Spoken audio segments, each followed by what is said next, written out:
ಹರಿ ಓಂ. ಎಲ್ಲರಿಗೂ ನಮಸ್ಕಾರ, ಎಲ್ಲರಿಗೂ ಶುಭೋದಯ. ದಿವ್ಯವಾದ, ಭವ್ಯವಾದ, ಅತ್ಯಂತ ಸುಂದರವಾದ, ಅತ್ಯಂತ ಅದ್ಭುತವಾದ, ಬೇರೆಲ್ಲಿಯೂ ಕಾಣ ಸಿಗದೇ ಇರುವಂತಹ ಪವಿತ್ರವಾದ ನಮ್ಮ ಒಳಗೆ ಇರುವಂತಹ ಈ ದೇವಾಲಯಕ್ಕೆ ಎಲ್ಲರಿಗೂ ಪ್ರೀತಿಯ ಆತ್ಮೀಯ ಸ್ವಾಗತ.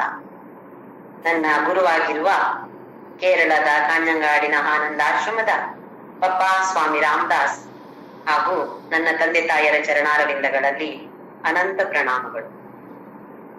ನಾವು ಭಗವದ್ಗೀತೆಯ 13ನೇ ಅಧ್ಯಾಯ ಇದನ್ನ ತಿಳಿದುಕೊಳ್ತಾ ಇದ್ದೇವೆ. ಅತ್ಯಂತ ಅದ್ಭುತವಾಗಿ ಕ್ಷೇತ್ರ ಹಾಗೂ ಕ್ಷೇತ್ರಜ್ಞ ಎರಡೇ ವಿಭಾಗ ಇರೋದು, ಆದ್ರೂ ಅದನ್ನ ಪ್ರಕೃತಿ, ಪುರುಷ, ಜ್ಞಾನ, ಜ್ಞೇಯ ಹಾಗೂ ಕ್ಷೇತ್ರಜ್ಞ ಈ 3 ಪೇರ್ಗಳಲ್ಲಿ ಭಗವಂತ ಅದ್ಭುತವಾಗಿ ವರ್ಣಿಸ್ತಿದ್ದಾನೆ. ಕ್ಷೇತ್ರಜ್ಞ ಅಂತ ಹೇಳೋದು ಯಾವತ್ತಿಗೂ ಕೂಡ ಏನೋ ಬದಲಾವಣೆ ಇಲ್ಲದೆ ಇರುವಂತಹದ್ದು. ಕ್ಷೇತ್ರ ಅಂತ ಹೇಳಿದ್ರೆ ಯಾವುದೇ ಇರ್ಲಿ ಅದು ಬದಲಾವಣೆಗೊಳ್ಳುತ್ತಾ, ಒಂದು ದಿನ ಇರ್ಬೋದು, ಇಲ್ಲ 10 ದಿನ ಕಳೆದಿರ್ಬೋದು, ತಿಂಗಳು ಕಳೆದಿರ್ಬೋದು, ಹಲವಾರು ವರ್ಷಗಳು ಕಳೆದಿರ್ಬೋದು, ಅಥವಾ ಯಾವಾಗಾದ್ರೂ ಸ್ವಲ್ಪವಾದ್ರೂ ಅದರಲ್ಲಿ ಬದಲಾವಣೆ ಬರುತ್ತೆ ಅಂತ ಆದ್ರೆ ಅದು ಕ್ಷೇತ್ರ. ಯಾವತ್ತೂ ಬದಲಾವಣೆ ಇಲ್ಲದೆ ಇರುವಂತದ್ದು ಮಾತ್ರ ಕ್ಷೇತ್ರಜ್ಞ. ಹಾಗಾಗಿ ಎಲ್ಲಿ ನೋಡಿದ್ರು ಕ್ಷೇತ್ರಜ್ಞ ಇದು ಎರಡೇ ವಿಭಾಗ ಇರೋದು. ಆದ್ರೂ ಅದರಲ್ಲಿಯೂ ನಿಜವಾಗಿ ಆಳವಾಗಿ ನೋಡಿದ್ರೆ ಕ್ಷೇತ್ರಜ್ಞ ಮಾತ್ರ ಇರುತ್ತೆ. ಆ ಕ್ಷೇತ್ರಜ್ಞದಿಂದ ಮತ್ತೆ ಕ್ಷೇತ್ರ ಎಲ್ಲ ಹುಟ್ಟಿಕೊಂಡಿರುವುದು. ಇದಕ್ಕೆ ನಾವು ಪ್ರಕೃತಿ ಮತ್ತೆ ಪುರುಷ ಅಂತ ಹೇಳ್ತೀವಿ ಅಂತ ಭಗವಂತ ಹೇಳ್ತಿದ್ದಾನೆ. ಎಲ್ಲ ಗುಣಗಳು ವಿಕಾರಾಂಶ ಗುಣಾಂಚೈವ ವಿಧಿ ಪ್ರಕೃತಿ ಸಂಭವ. ನಮ್ಮಲ್ಲಿ ಭೌತಿಕ ದೇಹದಲ್ಲಿರ್ಬೋದು, ಇಲ್ಲ ಮನಸ್ಸಿನಲ್ಲಿ ಇರ್ಬೋದು, ಬುದ್ಧಿಯಲ್ಲಿರ್ಬೋದು, ಅಥವಾ ಎಲ್ಲಾದ್ರೂ ಬದಲಾವಣೆ ಇದೆ ಅಂತ ಆದ್ರೆ ಈ ತರದ ವಿಕಾರಗಳು, ಗುಣಗಳು, ನಾನಾ ತರದ ಗುಣಗಳಿವೆ. ಎಲ್ಲ ಗುಣಗಳು ಪ್ರಕೃತಿ ಸಂಭವ. ಅರ್ಜುನ, ಇದನ್ನ ಅರ್ಥ ಮಾಡಿಕೋ. ಇದೆಲ್ಲವೂ ಆಗುವುದು ಯಾವುದ್ರಿಂದಾಗಿ? ಈ ಪ್ರಕೃತಿಯಿಂದಾಗಿ. ನಾವ್ ಇದನ್ನ ಮಾಯೆ ಅಂತ ಹೇಳ್ತೀವಿ. ಏನಾದ್ರೂ ಆದಾಗ ಇದೆಲ್ಲ ಭಗವಂತನ ಮಾಯೆ ನೋಡಿ ಅಂತ ಹೇಳ್ತೀವಿ. ಆ ಒಂದು ಸಮಯಕ್ಕೆ ನಮ್ಗೆ ಏನಾದ್ರೂ ಒಂದು ಅದ್ಭುತವಾಗಿ ಕಂಡ್ರೆ ಇದು ಭಗವಂತನ ಮಾಯೆ ಅಂತ ಅನ್ಕೋತೀವಿ. ಎಲ್ಲವೂ ಅದೇ ಇರೋದು. ಆ ಭಗವಂತ ಅಂತ ಹೇಳುದು ಇಲ್ಲಿ ಪುರುಷ ಅಂತ ಹೇಳ್ತೀವಿ. ಅವನ ಮಾಯೆಯನ್ನ ಇಲ್ಲಿ ಪ್ರಕೃತಿ ಅಂತ ಹೇಳುದು. ಹಾಗೆ ಜ್ಯೋತಿಷಾಮಪಿ ತಜ್ಜ್ಯೋತಿ ಅಂತ ಹೇಳಿದ.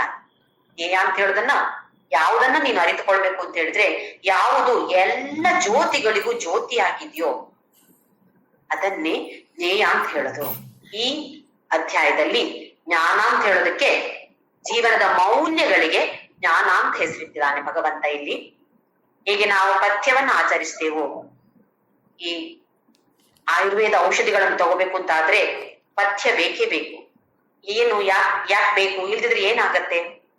ನಾವು ತೆಗೆದುಕೊಂಡ ಔಷಧಿ ಪರಿಣಾಮಕಾರಿ ಆಗ್ಬೇಕು ಅಂತ ಇದ್ರೆ ಪಥ್ಯ ಅಗತ್ಯ. ಹಾಗೆಯೇ ಈ ಜೀವನದ ಮೌಲ್ಯಗಳು ಇಲ್ಲ ಅಂತಾದ್ರೆ ನಮಗೆ ಮೋಕ್ಷ ಸಿಗುವ ಅವಕಾಶ ಖಂಡಿತವಾಗಿಯೂ ಇಲ್ಲ. ಹಾಗೆ 20 ಆ ತರದ ಜೀವನದ ಮೌಲ್ಯಗಳನ್ನ ಭಗವಂತ ಅದ್ಭುತವಾಗಿ ವರ್ಣಿಸಿದ್ದಾನೆ.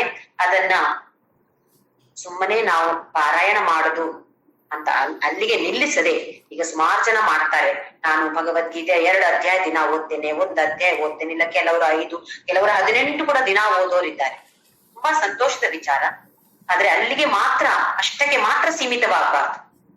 ಅದನ್ನ ಅರ್ಥ ತಿಳಿದುಕೊಂಡು, ಒಂದೊಂದು ಶ್ಲೋಕದ ಅರ್ಥವನ್ನಾದ್ರೂ ತಿಳಿದುಕೊಂಡು ಮತ್ತೆ ಅದರಲ್ಲಿ ಏನ್ ಹೇಳಿದ್ದಾರೆ ಅದನ್ನ ಆಳವಾಗಿ, ಅದರ ಅರ್ಥ ಏನಿದೆ ನಮ್ಗೆ ಮೇಲಿಂದ ಮೇಲೆ ನೋಡಿದಾಗ ಒಂದು ಅರ್ಥ ಕಾಣಿಸುತ್ತೆ. ಆಳವಾಗಿ ಹೋದ್ರೆ ಇನ್ನು ಬೇರೆ ಬೇರೆ ತರದ ಅರ್ಥಗಳು ಬರುತ್ತೆ. ಹಾಗೆಯೇ ಬೇರೆ ಬೇರೆಯವರು ಬರೆದಂತಹ ಪುಸ್ತಕಗಳನ್ನ, ಭಗವದ್ಗೀತೆ ಮೇಲೆ ವ್ಯಾಖ್ಯಾನ ಬರೆದವರು ಸುಮಾರು ಜನ ಇದ್ದಾರೆ. ಬೇರೆ ಬೇರೆ ಪುಸ್ತಕ ಓದಿದಾಗ ನಮ್ಗೆ ಬೇರೆ ಬೇರೆ ರೀತಿಯಲ್ಲಿ ಅರ್ಥ ಆಗತ್ತೆ. ಯಾಕೆಂತ ಹೇಳಿದ್ರೆ ನಮ್ಮ ಮನಸ್ಸು ಪಕ್ವವಾದ ಹಾಗೆ ನಮಗೆ ಬೇರೆ ಬೇರೆ ರೀತಿಯಲ್ಲಿ ಅರ್ಥ ಆಗೋದು.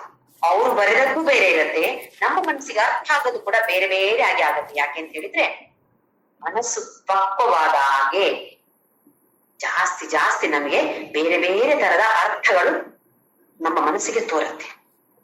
ಹೀಗೆ ಅರ್ಥವಾದಾಗ ಇದನ್ನ ನಾನು ಪಾಲಿಸ್ಬೇಕು, ಇದನ್ನ ಆಚರಿಸ್ಬೇಕು ಹೇಳುವ ಮನಸ್ಸು ಖಂಡಿತವಾಗಿಯೂ ಬಂದೇ ಬರುತ್ತೆ. ಅಯ್ಯೋ ಇಷ್ಟು ಸಮಯ ಸುಮ್ಮನೆ ಇದೆಲ್ಲ ಓದಿದ್ದೆ, ಆದ್ರೆ ಇಷ್ಟು ಆಳವಾಗಿ ನಾನು ಅರ್ಥ ಮಾಡಿಕೊಂಡಿರ್ಲಿಲ್ಲ. ಆದ್ರೆ ಈಗ ನಾನು ಇದನ್ನ ನನ್ನ ಜೀವನದಲ್ಲಿ ಆಚರಿಸಬೇಕಾದದ್ದು. ನಾವೆಲ್ಲರೂ ಎಷ್ಟು ಸಮಯ ಇಲ್ಲಿರ್ತೀವೋ ಯಾರಿಗೂ ಗೊತ್ತಿಲ್ಲ. ರಿಟರ್ನ್ ಟಿಕೆಟ್ ಯಾವಾಗ ಇದೆ ಅಂತ ಬಂದಾಗಿದೆ. ರಿಟರ್ನ್ ಟಿಕೆಟ್ ನ ಬಗ್ಗೆ ಯಾರಿಗೂ ಏನು ಗೊತ್ತಿಲ್ಲ. ಎಲ್ಲಿಂದ ಯಾವಾಗ ಹೇಗೆ ಹೋಗ್ತೀವಿ, ಎಲ್ಲಿವರೆಗೆ ಹೋಗ್ತೀವಿ, ಇದು ಯಾವುದು ಗೊತ್ತಿಲ್ಲ. ಎಷ್ಟು ಕ್ಷಣ ಇಲ್ಲಿರ್ತೀವೋ ಅದು ಗೊತ್ತಿಲ್ಲ. ಹಾಗಾಗಿ ಸ್ವಲ್ಪ ಕೂಡ ಸಮಯವನ್ನ ವ್ಯರ್ಥ ಮಾಡದೆ ಆದಷ್ಟು ಈ ತರ ಒಳ್ಳೆಯ ಜ್ಞಾನಗಳನ್ನ ಅರ್ಥ ಮಾಡಿಕೊಂಡು ಜೀವನದಲ್ಲಿ ಅಳವಡಿಸಿಕೊಳ್ಬೇಕು. ಅರ್ಥ ಮಾಡಿಕೊಳ್ಳೋದು ಮಾತ್ರ ಮುಖ್ಯ ಅಲ್ಲ, ಪಾರಾಯಣ ಮಾಡೋದು ಮುಖ್ಯ, ಅದರಿಂದ ನೆಕ್ಸ್ಟ್ ಜಾಸ್ತಿ ಮುಖ್ಯ ಅದನ್ನ ಅರ್ಥ ಮಾಡಿಕೊಳ್ಳೋದು, ಅದಕ್ಕಿಂತಲೂ ಮುಖ್ಯ ಅದನ್ನ ಜೀವನದಲ್ಲಿ ಆಚರಿಸಿಕೊಳ್ಳುವಂಥದ್ದು. ಹಾಗಾಗಿ ಎಲ್ಲವನ್ನು ತಿಳಿದುಕೊಂಡು ಅರ್ಥ ಮಾಡಿಕೊಂಡು ಖಂಡಿತವಾಗಿಯೂ ನಾವೆಲ್ಲರೂ ಈ ಅಧ್ಯಾತ್ಮ ಪದದಲ್ಲಿ ಮುಂದಕ್ಕೆ ಹೋಗುವಂತರಾಗ್ಬೇಕು. ನಾವು ಸ್ವಲ್ಪವಾಗಿ ಆದ್ರೂ ಪ್ರಯತ್ನ ಮಾಡಿದ್ರೆ ಭಗವಂತ ನಮಗೆ ಒಂದು ಒಳ್ಳೆ ತಳ್ಳಿ ಬಿಡ್ತಾನಂತೆ ಮುಂದಕ್ಕೆ, ಇನ್ನು ಮುಂದಕ್ಕೆ ಹೋಗು ಅಂತ ಹೇಳಿ. ಯಾಕೆ ನಾವು ಪ್ರಯತ್ನ ಮಾಡ್ತಾ ಇದ್ದೀವಿ. ಒಳ್ಳೆಯ ಮನಸ್ಸಿನಿಂದ ಪ್ರಯತ್ನ ಮಾಡಿದ್ರೆ ಖಂಡಿತವಾಗಿಯೂ ತುಂಬಾ ವೇಗವಾಗಿ ನಾವು ಅದಕ್ಕೆ ಹೋಗಕ್ಕಾಗತ್ತೆ ಅಂತ ಹೇಳಿ ನಮ್ಮ ಪುರಾಣದಲ್ಲಿ ಎಲ್ಲ ಹೇಳಿದ್ದಾರೆ. ಹಾಗೆ ಇದರ ಮೇಲೆ ಶ್ರದ್ಧೆ ಇಟ್ಟುಕೊಂಡು ಭಗವಂತ ಏನನ್ನು ಹೇಳಿದಾನೋ ನಮಗೆ ಒಳ್ಳೆಯ ಟ್ರೈನಿಂಗ್ ಅನ್ನು ಕೊಡ್ತಾ ಇದ್ದಾನೆ. ಮನಸ್ಸಿನ ಶಿಕ್ಷಣ ಖಂಡಿತ ಅತ್ಯಗತ್ಯ. ಇಲ್ಲದೆ ಇದ್ರೆ ಹೇಗ್ ಬೇಕೋ ಹಾಗೆ ಜೀವಿಸ್ತೀವಿ ನಾವು, ಹೇಗ್ ಬೇಕೋ ಹಾಗೆ ಮಾತಾಡ್ತೀವಿ, ಹೇಗ್ ಬೇಕೋ ಹಾಗೆ ತಿಂತೀವಿ, ಹೇಗೆ ಬೇಕೋ ಹಾಗೆ ಇನ್ನೊಬ್ಬರನ್ನ ನೋಯಿಸ್ತೀವಿ. ಮನಸ್ಸು ಇರ್ಬೋದು, ದೈಹಿಕವಾಗಿ ಇರ್ಬೋದು. ಆಮೇಲೆ ಇದರಿಂದೆಲ್ಲ ಬರುವಂತಹ ಆ ಫಲ ಇದೆಯಲ್ಲ, ಅದು ನಮ್ಗೆ ಅನುಭವಕ್ಕೆ ಬಂದಾಗ ಮಾತ್ರ ನಮ್ಗೆ ದುಃಖ ಅನ್ಸುತ್ತೆ. ಯಾಕೆ ಭಗವಂತ ನಂಗೆ ಹೀಗ್ ಮಾಡ್ತಾನೆ ಅಂತ ನಾವು ಭಗವಂತನ ಮೇಲೆ ಬಿಟ್ಟು ತೋರಿಸ್ತೇವೆ. ಭಗವಂತ ಏನ್ ಮಾಡ್ತಾನೆ? ನಾವೇ ತಾನೇ ಇದೆಲ್ಲ ಮೆನು ಆರ್ಡರ್ ಕೊಟ್ಟಿರೋದು. ಏನ್ ಆರ್ಡರ್ ಕೊಟ್ಟಿದೀವೋ ಅದನ್ನ ಚಾಚೂ ತಪ್ಪದೆ ಅವನು ನಮ್ಗೆ ಕೊಡ್ತಾನೆ. ಹಾಗೆ ನಾವು ಏನು ಮೆನು ಆರ್ಡರ್ ಕೊಡ್ಬೇಕು, ನಾವು ಏನನ್ನ ನಾನು ಕೊಡ್ತಾ ಇದ್ದೇನೆ, ಏನನ್ನ ಕೊಟ್ಟಿದ್ದೇನೆ, ಇಷ್ಟರವರೆಗೆ ಆಯ್ತು, ಆಗಿದ್ದಾಯ್ತು. ಆದ್ರೆ ಇನ್ನಾದ್ರೂ ಯಾವುದರ ಬಗ್ಗೆ ನಾನು ಆಲೋಚನೆ ಮಾಡ್ಬೇಕು, ವಿಚಾರವನ್ನ ಮಾಡ್ಬೇಕು ಅಂತ ತಿಳಿದುಕೊಂಡು ಮುಂದಕ್ಕೆ ಖಂಡಿತವಾಗಿ ಎಲ್ರು ಹೋಗೋಣ. 23ನೇ ಶ್ಲೋಕದಲ್ಲಿ ಉಪದ್ರಷ್ಟ ಹನುಮಂತ ಚ ಭರ್ತ ಭೋಕ್ತ ಮಹೇಶ್ವರ ಪರಮಾತ್ಮ ಇತಿ ಚ ಅಪಿ ಯುಕ್ತಃ ಉಕ್ತಃ ದೇಹೇಸ್ಮಿನ್ ಪುರುಷಃ ಪರಃ ಅಂತ ಹೇಳಿದಾನೆ. ಸಾಕ್ಷಿ ಭಾವದಲ್ಲಿರ್ತಾನೆ. ಅವನು ಯಾವ ಕೆಲಸವನ್ನು ಮಾಡೋದಿಲ್ಲ, ಮಾಡೋದೆಲ್ಲ ಈ ಮಾಯೆ ಅಥವಾ ಪ್ರಕೃತಿ ಮಾಡೋದು. ಹಾಗೆ ಹನುಮಂತ ಎಲ್ಲದಕ್ಕೂ ಅನುಮತಿಯನ್ನು ಕೊಡ್ತಾನೆ. ಅವನು ಯಾವುದಕ್ಕೂ ಬೇಡ ಅಂತ ಅವ್ನು ಹೇಳೋದೇ ಇಲ್ಲ. ನೀನ್ ಇದು ಮಾಡ್ಬೇಡ, ಇದು ಮಾಡೋ, ಏನು ಗೈಡೆನ್ಸ್, ಯಾವ ಡೈರೆಕ್ಷನ್ ಅವ್ನು ಕೊಡೋದಿಲ್ಲ. ಅವನು ಮಾತಾಡಬಾರ್ದು, ತಾಳೆ ಅದು ಇರ್ತದೆ ಅಂತ ಕೂಡ ಹೇಳ್ಬೋದು. ಯಾವ್ದು ಬೇಕೋ ಅದನ್ನ ನಾವು ಉಪಯೋಗಿಸಿಕೊಂಡು ಜನರ ಅವನು ಅಂತ ಹೇಳಷ್ಟೇ ಹೊರತು ಲಿಂಗ ಇಲ್ಲ. ಹನುಮಂತ ಚ ಭರ್ತ ಭೋಕ್ತ ಮಹೇಶ್ವರ ಎಲ್ಲ ಇವನನ್ನೇ ಏನ್ ಕರೆಯುವುದು ನಾವು? ಪರಮಾತ್ಮ ಇತಿ ಚ ಅಪಿ ಯುಕ್ತಃ. ಇವನ ಅವನು ದೇಹದ ಒಳಗೂ ಇದ್ದಾನೆ, ಹೊರಗೂ ಇದ್ದಾನೆ, ಒಳಗೂ ಇದ್ದಾನೆ. ಪುರುಷ ಪರಹ. ಯಾವಾದ ಪುರುಷ ಹೇಳ್ತಿದೆ ಪರಮಾತ್ಮ ಆಗ್ಬೇಕು, ನಾವು ಜೀವಾತ್ಮ, ಅದೇ ಪರಮಾತ್ಮೆ. ಆ ವಿಚಾರವನ್ನ ನಾವು ಮಾಡಿ ದೇಹದ ಮೇಲೆ ಅಭಿಮಾನವನ್ನ ಕಡಿಮೆ ಮಾಡಿಕೊಂಡು ಆತ್ಮನಿಗೆ ಕೊಟ್ರೆ ನಾವು ಕೂಡ ಪರಮಾತ್ಮನೇ, ಅಹಂ ಬ್ರಹ್ಮಾಸ್ಮಿ ಅಂತ ಹೇಳುವ ಭಾವನೆ ಅವನಿಗೆ ಬಗ್ಗೆ ಬರಬೇಕಾಗ. ಮುಂದಿನ ಶ್ಲೋಕ ನೋಡೋಣ. ಶ್ಲೋಕ ನಂಬರ್ 24, ಕೆಲವು 23 ಇರ್ಬೋದು. ಯಯೇವಂ ವೇತ್ತಿ ಪುರುಷಂ ಪ್ರಕೃತಿಂ ಚ ಗುಣೈಃ ಸಹ ಸರ್ವಥಾ ವರ್ತಮಾನೋಪಿ ನ ಸ ಭೂಯೋಭಿಜಾಯತೆ. ಯಯೇವಂ ವೇತ್ತಿ ಪುರುಷಂ ಪ್ರಕೃತಿಂ ಚ ಗುಣೈಃ ಸಹ. ಯಾರಿಗೆ ಈ ಪುರುಷ ಹಾಗೂ ಪ್ರಕೃತಿ ಅದರ ಗುಣದ ಜೊತೆ, ಪ್ರಕೃತಿಗೆ ಗುಣ ಇದೆ, ಪ್ರಕೃತಿಯಿಂದಾಗಿ ನಮಗೆ ಗುಣ ಬರುವಂತದ್ದು. ಪುರುಷ ಅಂದ್ರೆ ಏನು, ಪ್ರಕೃತಿ ಅಂದ್ರೆ ಏನು, ಯಾರು ತಿಳಿದುಕೊಳ್ತಾರೋ ಯಯೇವ ವೇತ್ತಿ ಪುರುಷ. ಪುರುಷ ಅಂತ ಹೇಳಿದ್ರೆ ಇಲ್ಲಿ ಪರಮಾತ್ಮ ಮತ್ತು ಪ್ರಕೃತಿ ಗುಣಗಳ ಜೊತೆ, ಗುಣೈ ಸಹ, ಪ್ರಕೃತಿಯಿಂದಾಗಿಯೇ ಗುಣ ಬರುವಂತದ್ದು, ಗುಣಗಳು ಬರುವಂತದ್ದು. ಇದನ್ನು ಯಾರು ತಿಳಿದುಕೊಳ್ತಾರೋ, ಹಾಗೆಯೇ ಪುರುಷ ಅಂದ್ರೆ ಏನು ಇದನ್ನು ಯಾರು ತಿಳಿದುಕೊಳ್ತಾರೋ ಅಂತವನಿಗೆ ಸರ್ವಥಾ ವರ್ತಮಾನ ಅಪಿ. ಈ ವರ್ತಮಾನದಲ್ಲಿ ಈಗ ಅವನು ಹೇಗೆ ಬೇಕಾದ್ರೂ ಇರ್ಲಿ, ಗೃಹಸ್ಥನಾಗಿರ್ಲಿ, ಯಾವುದೇ ಆಶ್ರಮದಲ್ಲಿ ಇರ್ಲಿ, ಅವನು ಸನ್ಯಾಸಿ ಆಗಿರ್ಬೇಕು ಅಂತ ಏನೂ ಇಲ್ಲ. ಗೃಹಸ್ಥನಾಗಿದ್ರು ಕೂಡ ಸರ್ವಥಾ ವರ್ತಮಾನೋಪಿ ನ ಸ ಭೂಯೋ ಭೂಯ ಅಭಿಜಾಯತೆ. ಭೂಯ ಅಂತ ಹೇಳಿದ್ರೆ ಪುನಃ, ನ ಅಭಿಜಾಯತೆ, ಪುನಃ ಜನ್ಮ ಇಲ್ಲ, ಅವನು ಮತ್ತೆ ಹುಟ್ಟುವುದಿಲ್ಲ. ಇದ್ರ ಬಗ್ಗೆ ಮತ್ತೆ ಒಂದ್ ಸ್ವಲ್ಪ ನೋಡ್ಕೊಳ್ಳೋಣ ಏನು ಅಂತ ಹೇಳಿ. ಸರ್ವಥಾ ವರ್ತಮಾನ, ಈಗ ನಾವೆಲ್ಲರೂ ಹೆಚ್ಚಿನವರು ಗೃಹಸ್ಥಾಶ್ರಮದಲ್ಲಿ ಇರುವಂತವ್ರು. ನಮಗೆ ಒಂದು ಸಂಶಯ ಕಾಡ್ತಾ ಇರುತ್ತೆ.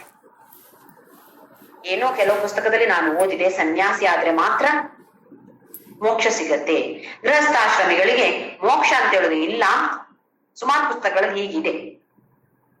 ಇಲ್ಲಿ ಸನ್ಯಾಸ ಅಂತ ಹೇಳಿದ್ರೆ ಏನು ನಾವು ನೋಡಿದ್ದೇವೆ, 6ನೇ ಅಧ್ಯಾಯದಲ್ಲೆಲ್ಲ ನೋಡಿದ್ದೇವೆ. ಸುಮಾರು 5ನೇ ಅಧ್ಯಾಯ 6ನೇ ಅಧ್ಯಾಯದ ಎಲ್ಲದನ್ನು ನೋಡಿದ್ದೇವೆ. ಸನ್ಯಾಸ ಅಂತ ಹೇಳಿದ್ರೆ ತಲೆ ಬೋಳಿಸ್ಕೊಂಡು ಕೇಸರಿ ಕಾವಿ ಬಟ್ಟೆ ಉಟ್ಟುಕೊಂಡು ಎಲ್ಲವನ್ನು ಬಿಟ್ಟು ನಾನು ಹೋಗ್ತೇನೆ ಅಂತ ಹೇಳಿ ಹೋಗೋದು ಸನ್ಯಾಸ ಅಂತ ಅಲ್ಲ. ಅದು ಒಂದು ತರದ ಸನ್ಯಾಸ. ಯಾವಾಗ ನಾವು ರಾಗ ದ್ವೇಷವನ್ನ ಬಿಟ್ಬಿಡ್ತೇವೋ, ಮೋಹವನ್ನ ಬಿಡ್ತೇವೋ, ಅಟ್ಯಾಚ್ಮೆಂಟ್ ಅಂತ ಹೇಳ್ತೀವಿ, ಇದನ್ನ ಬಿಟ್ಬಿಡ್ತೇವೋ, ಲೌಕಿಕ ಪ್ರಪಂಚದಲ್ಲಿ ಆಸಕ್ತಿಯನ್ನ ಕಡಿಮೆ ಮಾಡಿಕೊಂಡು ಅಧ್ಯಾತ್ಮ ಪ್ರಪಂಚದಲ್ಲಿ ನಾವು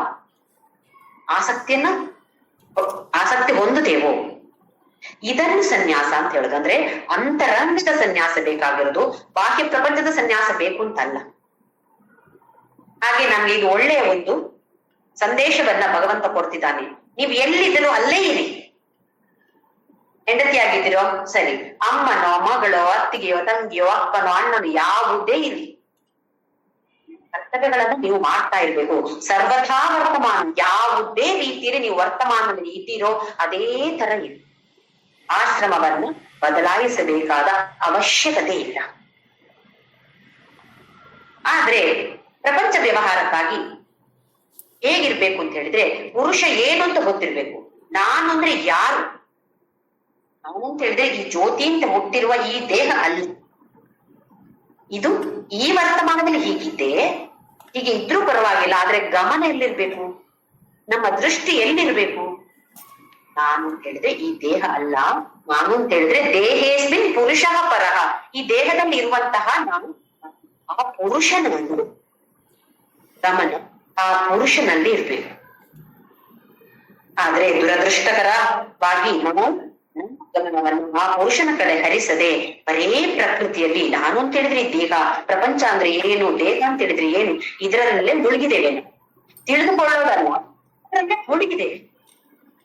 ಇದರಲ್ಲಿ ಯಾಕೆ ಅಂತ ಹೇಳಿದ್ರೆ ಅಷ್ಟೊಂದು ಆಕರ್ಷಣೆ ಇದೆ ಈ ಪ್ರಪಂಚದಲ್ಲಿ, ಈ ದೇಹದಲ್ಲಿ. ಈ ಮನಸ್ಸು, ಈ ಬುದ್ಧಿ ಎಷ್ಟು ಆಕರ್ಷಣೀಯವಾಗಿದೆ. ಇದರಲ್ಲೇ ಮುಳುಗಿ ಪುರುಷನ ಬಗ್ಗೆ ನಾವು ಯೋಚನೆಯನ್ನ ಮಾಡ್ತಾನೆ ಇಲ್ಲ. ವಿಚಾರ ಮಾಡೋದು ಬಿಡಿ, ಅದರ ಬಗ್ಗೆ ಯೋಚನೆ ಕೂಡ ಮಾಡ್ತಾ ಇಲ್ಲ. ವಿಚಾರ ಅಂತ ಹೇಳಿದ್ರೆ ಇನ್ನು ಆಳವಾಗಿ ಯೋಚನೆ ಮಾಡೋದಕ್ಕೆ ವಿಚಾರ. ಹಾಗೆಂತ ಹೇಳಿದ್ರೆ ನಾನು ಈಗ ಪುರುಷ ಅಂತ ಗೊತ್ತಿದೆ ನನ್ಗೆ, ನನಗೆ ಸಾವು ಇಲ್ಲ, ಹುಟ್ಟು ಇಲ್ಲ, ನಾನು ಶಾಶ್ವತ. ಯಾಕೆ? ಪರಮಾತ್ಮ ಅಂದ್ರೆ ಹಾಗೆ ತಾನೆ, ಪುರುಷ ಅಂದ್ರೆ ಹಾಗೆ ತಾನೆ, ಕ್ಷೇತ್ರಜ್ಞ ಅಂದ್ರೆ ಹಾಗೆ ತಾನೆ. ಹೌದು. ಹಾಗಾದ್ರೆ ನಾನು ಯಾವುದೋ ಒಂದು ಅಪ್ಲಿಕೇಶನ್ ಫಾರ್ಮ್ ಫಿಲ್ಅಪ್ ಮಾಡಕ್ಕೆ ಬ್ಯಾಂಕಿಗೋ ಎಲ್ಲೋ ಹೋಗ್ತಾ ಇದ್ದೀನಿ ಅನ್ಕೊಳ್ಳಿ. ಅಲ್ಲಿ ಕೊಡ್ತಾರೆ ಹೆಸರು, ತಂದೆ ಹೆಸರು, ಗಂಡನ ಹೆಸರು, ಅಥವಾ ಏನೋ ಒಂದು ಹೆಸರುಗಳಿರುತ್ತೆ. ಆಮೇಲೆ ಡೇಟ್ ಆಫ್ ಬರ್ತ್ ಇರುತ್ತೆ, ಹುಟ್ಟಿದ ದಿನಾಂಕ. ಏನಾಕೋದು? ನಾನು ಹುಟ್ಲೇ ಇಲ್ಲ. ಯಾಕೆ? ನಾನು ಪುರುಷ ಅಲ್ವಾ, ನನಗೆ ಡೇಟ್ ಆಫ್ ಬರ್ತ್ ಇಲ್ಲ. ಪ್ಲೇಸ್ ಆಫ್ ಬರ್ತ್ ನಾನು ಹುಟ್ಲೇ ಇಲ್ಲ, ನಾನು ಶಾಶ್ವತವಾಗಿದ್ದೇನೆ, ನಾನು ಹುಟ್ಲೇ ಇಲ್ಲ. ಇದು ನನಗೆ ಭಗವದ್ಗೀತೆ ಹೇಳಿಕೊಟ್ಟಿದೆ. ಹಾಗಾಗಿ ನನಗೆ ಹುಟ್ಟು ಇಲ್ಲ, ಸಾವು ಇಲ್ಲ. ಸಾವಿನ ಬಗ್ಗೆ ಯಾರು ಕೇಳ್ತಾರೆ? ನಿಮ್ಮ ಹುಟ್ಟಿನ ಬಗ್ಗೆ ಬರೀರಿ ಇದ್ರಲ್ಲಿ ಅಂತ ಹೇಳಿದ್ರೆ ಹುಟ್ಲಿಲ್ಲ ಅಂತ ಹೇಳಕ್ಕಾಗತ್ತಾ?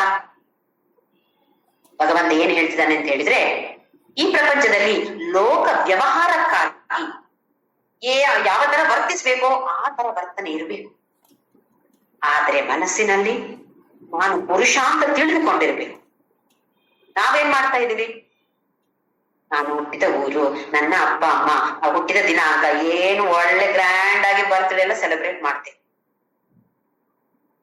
ಅಲ್ವೇ? ಮಾಡ್ಬಾರ್ದು ಅಂತ ಇಲ್ಲ. ಆದ್ರೆ ಗಮನ ಎಲ್ಲಿರ್ಬೇಕು?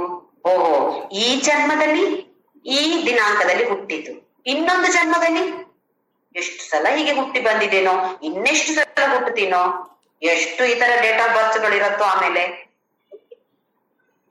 ಹಾಗಾಗಿ ನಮ್ಮ ದೃಷ್ಟಿಯನ್ನ ಈ ಪುರುಷನಿಂದ ದೂರ ಆಗುವಾಗ ಹಾಕ್ಬಾರ್ದು. ಸರ್ವಥಾ ವರ್ತಮಾನ ಅಪಿ, ಇಲ್ಲಿಯೇ ಈ ವರ್ತಮಾನದಲ್ಲೇ ಬದುಕಿ. ಹೇಗೆ ನಿಮ್ಮ ಜೀವನ ನಡೀತಾ ಇದೆಯೋ, ಜೀವನ ಲೋಕ ವ್ಯವಹಾರವನ್ನ ಬದಲಾಯಿಸಬೇಕಾದ ಅವಶ್ಯಕತೆ ಇಲ್ಲ, ಹೊರಗಿನ ಪ್ರಪಂಚವನ್ನು ಬದಲಾಯಿಸಬೇಕಾದ ಅವಶ್ಯಕತೆ ಇಲ್ಲ. ಒಳಗಿನ ಪ್ರಪಂಚ, ಒಳಗಿನ ಪ್ರಪಂಚದಲ್ಲಿ ಬದಲಾವಣೆ ಅತಿ ಅವಶ್ಯಕ. ಯಾಕೆಂತ ಹೇಳಿದ್ರೆ ನಾವು ಒಳಗಿನ ಪ್ರಪಂಚದಲ್ಲಿ ವ್ಯತ್ಯಾಸ ಆಗ್ಬೇಕು. ನಮ್ಗೆ ಏನಿದೆ ಒಳಗಿನ ಪ್ರಪಂಚದಲ್ಲಿ? ಕಾಮ, ಕ್ರೋಧ, ಲೋಭ, ಮೋಹ, ಎಲ್ಲದಕ್ಕಿಂತ ಹೆಚ್ಚಾಗಿ ವ್ಯಾಮೋಹ, ಅಟ್ಯಾಚ್ಮೆಂಟ್. ಅದಿರೋ ಕಾರಣ ತಾನೇ ಇದೆಲ್ಲ ಹುಟ್ಟಿಕೊಳ್ತಾ ಇದೆ. ಅದನ್ನ ನಾವು ಬದಲಾಯಿಸ್ಬೇಕಾಗಿದೆ. ಹೊರಗಿನ ಪ್ರಪಂಚ, ನನಗೆ ಇವ್ರು ಇಷ್ಟ ಆಗೋದಿಲ್ಲ, ಅವ್ರು ಇಷ್ಟ ಆಗೋದಿಲ್ಲ, ಇವ್ರು ನನ್ಗೆ ಬೇಡ, ಇವ್ರು ನನ್ಗೆ ಬೇಕು, ಏನೆಲ್ಲ ಹೇಳ್ತೀವಿ. ಹೊರಗಿನ ಪ್ರಪಂಚ ಬದಲಾಯಿಸ್ಬೇಕಾದ ಅವಶ್ಯಕತೆ ಇಲ್ಲ. ಒಳಗಿನ ಪ್ರಪಂಚವನ್ನ, ಅದಕ್ಕೆ ತಾನೇ ಇಷ್ಟೊಂದು 20 ಜೀವನದ ಮೌಲ್ಯಗಳನ್ನ ಭಗವಂತ ಹೇಳಿರೋದು. ಇದರ ಬದಲಾವಣೆಯನ್ನ ಮಾಡಿಕೊಳ್ಬೇಕ. ಇಲ್ಲದೆ ಇದ್ರೆ, ಪಥ್ಯ ಮಾಡದೇ ಇದ್ರೆ ಹೇಗೆ ಔಷಧಿ ಉಪಯೋಗ ಆಗೋದಿಲ್ವೋ ಹಾಗೆ ನಮ್ಗೆ ಯಾವುದು ಫಲಕಾರಿ ಆಗೋದಿಲ್ಲ. ಸರ್ವಥ ವರ್ತಮಾನ. ಇನ್ನೊಂದು ನಸ ಭೂಯೋಪಿ ಜಾಯತೆ ಅಂತ ಹೇಳಿದಾನೆ. ಮತ್ತೆ ಹುಟ್ಟಿ ಬರೋದಿಲ್ಲ. ಏನು ಜನ್ಮ, ಜನನ ಅಂತ ಹೇಳಿದ್ರೆ ಏನು, ಮರಣ ಅಂತ ಹೇಳಿದ್ರೆ ಏನು? ಒಂದ್ಸಲ ಇದ್ರ ಬಗ್ಗೆ ಗಮನ ಹರಿಸೋಣ. ನಾವೀಗ ಬೇರೆ ಯಾರೋ ಸಾಯೋದನ್ನ ನೋಡಿದೀವಿ, ಅಲ್ಲಿ ಹೋಗಿರ್ತೀವಿ. ಕೆಲವ್ರ ಮನೆಗೆ ನಾವ್ ಯಾರು ಸತ್ತಾಗ ನಮ್ಮ ಹತ್ತಿರದವರು ಇರ್ಬೋದು, ಬಳಗದವರು ಇರ್ಬೋದು, ಬಂಧುಗಳಿರ್ಬೋದು, ಅಥವಾ ನಮ್ಮದೇ ಮನೆಯಲ್ಲಿ ಇರ್ಬೋದು, ನೋಡಿರ್ತೀವಿ ನಾವು. ಏನು ಈ ದೇಹ ಅಂತ ಹೇಳುದು ಅಲ್ಲಿ ಕಾಣಿಸತ್ತೆ ನಮ್ಗೆ. ದೇಹವನ್ನ ಸುಡೋದು ಮಾಡ್ತೀವಿ ನಾವು. ದೇಹ ಅಲ್ಲಿಯೇ ಇದೆ. ಹಾಗಾದ್ರೆ ಏನು ಬಿಟ್ಟು ಹೋಗಿದೆ? ಭೌತಿಕ ದೇಹವನ್ನ ಬಿಟ್ಟು ಯಾವುದು ಹೋಗಿದೆ ಹೊರಗಡೆ ಹೇಳಿದ್ರೆ ಸೂಕ್ಷ್ಮ ಶರೀರ. ಭೌತಿಕ ದೇಹವನ್ನ ಬಿಟ್ಟು, ಸ್ಥೂಲ ಶರೀರವನ್ನ ಬಿಟ್ಟು ಸೂಕ್ಷ್ಮ ಶರೀರ ಮಾತ್ರ ಮುಂದಕ್ಕೆ ಪ್ರಯಾಣ ಮಾಡುತ್ತೆ. ಸ್ಥೂಲ ಶರೀರ ಇಲ್ಲಿಯೇ ಇರೋದು. ಸ್ಥೂಲ ಶರೀರವೂ ಪ್ರಕೃತಿಯೇ, ಸೂಕ್ಷ್ಮ ಶರೀರವೂ ಪ್ರಕೃತಿಯೇ. ಸೂಕ್ಷ್ಮ ಶರೀರದಲ್ಲಿ ಮನಸ್ಸು.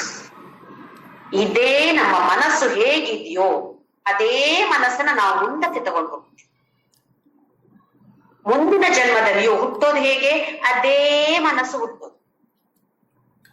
ಮರಣ ಅಂತ ಹೇಳಿದ್ರೆ ಸೂಕ್ಷ್ಮ ಶರೀರ ಸ್ಥೂಲ ಶರೀರದಿಂದ ಬೇರ್ಪಡಿಸುವಂಥದ್ದು, ಬೇರೆ ಆಗುವಂಥದ್ದು. ಜೊತೆಯಾಗಿದ್ದು ಇದು ಸ್ಥೂಲ ಆದ್ರೆ ಇದರ ಒಳಗಡೆ ಹೀಗೆ ಸೂಕ್ಷ್ಮ ಶರೀರ ಇದ್ದು, ಈಗ ಅದನ್ನ ಬಿಟ್ಟು ಸೂಕ್ಷ್ಮ ಶರೀರ ಮಾತ್ರ ಇಲ್ಲಿಂದ ಮೇಲಕ್ಕೆ ಏರಿ ಬೇರೆ ಕಡೆ ಪ್ರಯಾಣ ಮಾಡ್ತಾ ಇದೆ. ಇದಕ್ಕೇನಾಗತ್ತೆ? ಸ್ಥೂಲ ಶರೀರ ಎಷ್ಟು ಬೇಗ ತಗೊಂಡು ಹೋಗ್ತಿರೋ ಅಷ್ಟು ಒಳ್ಳೇದು.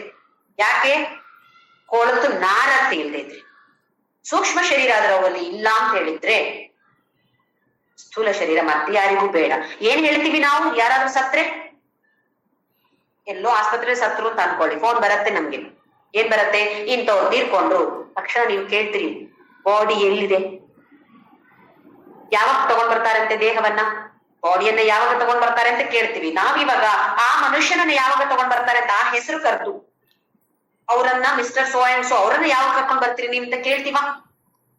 ಹಾಗಾದ್ರೆ ಯಾವ್ದಕ್ಕೆ ಹೆಸರು? ದೇಹಕ್ಕಲ್ವಲ್ಲ. ಈ ಜೊತೆಯಾಗಿದ್ದದಕ್ಕೆ ಮಾತ್ರ ನಾವು ಆ ಹೆಸರನ್ನ ಕೊಟ್ಟೆವು. ಅದು ಬಿಟ್ಟ ತಕ್ಷಣ ಸೂಕ್ಷ್ಮ ಶರೀರ ಸ್ಥೂಲ ಶರೀರವನ್ನ ಬಿಟ್ಟು ಯಾವಾಗ ಹೊರಟು ಹೋಯ್ತೋ ಮತ್ತೆ ಇದು ಬರೀ ದೇಹ. ದೇಹವನ್ನ ಯಾರು ತಗೊಂಡ್ ಬರ್ತಾರೆ? ದೇಹವನ್ನ ಎಲ್ಲಿ ಸುಡ್ತಾರೆ? ಅವರನ್ನ ಎಲ್ಲಿ ಸುಡ್ತಾರೆ ಅಂತ ಯಾರು ಕೇಳೋದಿಲ್ಲ. ದೇಹವನ್ನ ಎಲ್ಲಿಗೆ ತಗೊಂಡ್ ಹೋಗ್ತಾರೆ, ಎಲ್ಲಿ ಸುಡ್ತಾರೆ ಅಂತ ನಾವು ಕೇಳೋದು. ಹಾಗೆಯೇ ಈ ಪ್ರಯಾಣ ಮಾಡತ್ತೆ ಈ ಸೂಕ್ಷ್ಮ ಮರಣ ಅಂದ್ರೆ ಗೊತ್ತಾಯ್ತು ಇವಾಗ. ಸೂಕ್ಷ್ಮ ಶರೀರ ಸ್ಥೂಲ ಶರೀರವನ್ನ ಬಿಟ್ಟು ಪ್ರಯಾಣ ಮಾಡೋದು. ಸ್ಥೂಲ ಶರೀರವನ್ನ ಪ್ರಪಂಚದಲ್ಲೇ ಬಿಟ್ಟು ಸೂಕ್ಷ್ಮ ಶರೀರ ಮಾತ್ರ ಪ್ರಯಾಣ ಮಾಡೋದಕ್ಕೆ ಹೆಸರು ಮರಣ. ಮತ್ತೆ ಜನ್ಮ ಅಂತ ಹೇಳಿದ್ರೆ ಏನು?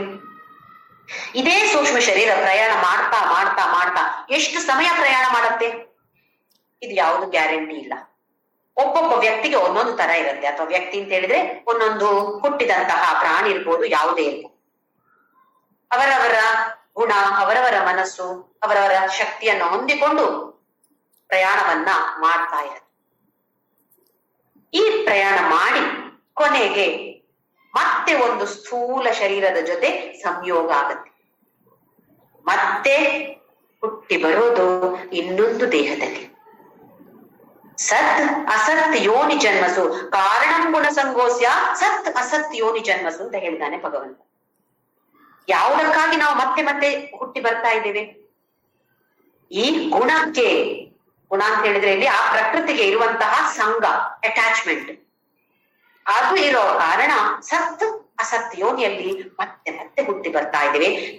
ಹಾಗಾಗೋದಿಲ್ಲ ಯಾರಿಗೆ? ಯಾರಿಗೆ ಇದರ ಬಗ್ಗೆ ವಿಚಾರ ತಿಳಿಯುತ್ತೋ, ಪ್ರಕೃತಿ ಅಂದ್ರೆ ಏನು, ಪುರುಷ ಅಂತ ಹೇಳಿದ್ರೆ ಏನು, ಅದರ ಬಗ್ಗೆ ವಿಚಾರ ಮಾಡಿ ಯಾರ ಅನುಭವಕ್ಕೆ ಬರುತ್ತೋ ಅಂಥವರಿಗೆ ನಸ ಭೂಯೋ ಅಭಿಭೂಯ ಅಭಿಜಾಯತೆ, ಮತ್ತೆ ಪುನಃ ಜನ್ಮ ಇಲ್ಲ. ಅದಕ್ಕಾಗಿ ಮರಣ ಅಂತ ಹೇಳಿದ್ರೆ ಸೂಕ್ಷ್ಮ ಮತ್ತೆ ಸ್ಥೂಲ ಶರೀರ ಬೇರೆ ಬೇರೆ ಆಗೋದಕ್ಕೆ ಹೆಸರು ಮರಣ. ಜನ್ಮ ಅಂತ ಹೇಳಿದ್ರೆ ಈ ಸೂಕ್ಷ್ಮ ಶರೀರ ಪ್ರಯಾಣ ಮಾಡಿ ಮಾಡಿ ಮಾಡಿ ಮತ್ತೆ ಒಂದು ಸರಿಯಾದ, ಅದಕ್ಕೆ ಸರಿಯಾದ, ಆ ಗುಣಕ್ಕೆ ಸರಿಯಾದಂತಹ ಸ್ಥೂಲ ಶರೀರವನ್ನ ಅದುವೇ ಹುಡುಕಿಕೊಳ್ಳುತ್ತೆ. ಮತ್ತೆ ಏನಾಗತ್ತೆ? ಮತ್ತೆ ಜೋಡಣೆ ಆಗತ್ತೆ. ಇದೇ ಪ್ರಕೃತಿಯ ಎರಡು ರೂಪಗಳು, ಸ್ಥೂಲ ಶರೀರ ಮತ್ತು ಸೂಕ್ಷ್ಮ ಶರೀರ. ಇದು ಮತ್ತೆ ಎರಡು ಇದರ ಸಂಯೋಗ ಆದಾಗ ಹುಟ್ಟಿ ಬರುವಂತದ್ದು ಯಾವ ಯೋನಿ?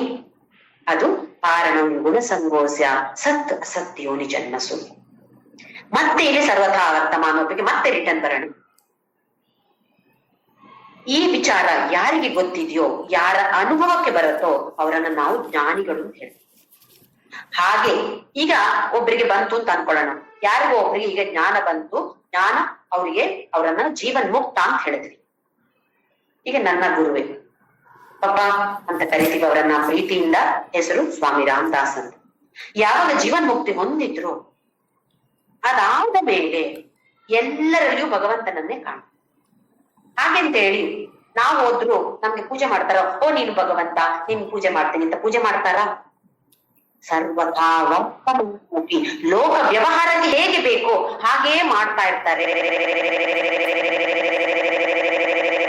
ಅಥವಾ ಅದು ಅನುಭವಕ್ಕೆ ಒಂದು ಸಲ ಬಂತು ಅಂತಾದ್ರೆ ಆಮೇಲೆ ಎಲ್ಲ ಕಡೆ ಭಗವಂತ ಕಂಡ್ರು ವರ್ತಮಾನ ಹೇಗಿರ್ಬೇಕು, ಲೋಕ ವ್ಯವಹಾರಕ್ಕೆ ಹೇಗೆ ಬೇಕು ಹಾಗೆಯೇ ನಡೀತಾರೆ. ಹಾಗೆಯೇ ಅವರಿಗೆ ರೋಗಗಳು ಬರುವುದಿಲ್ವಾ?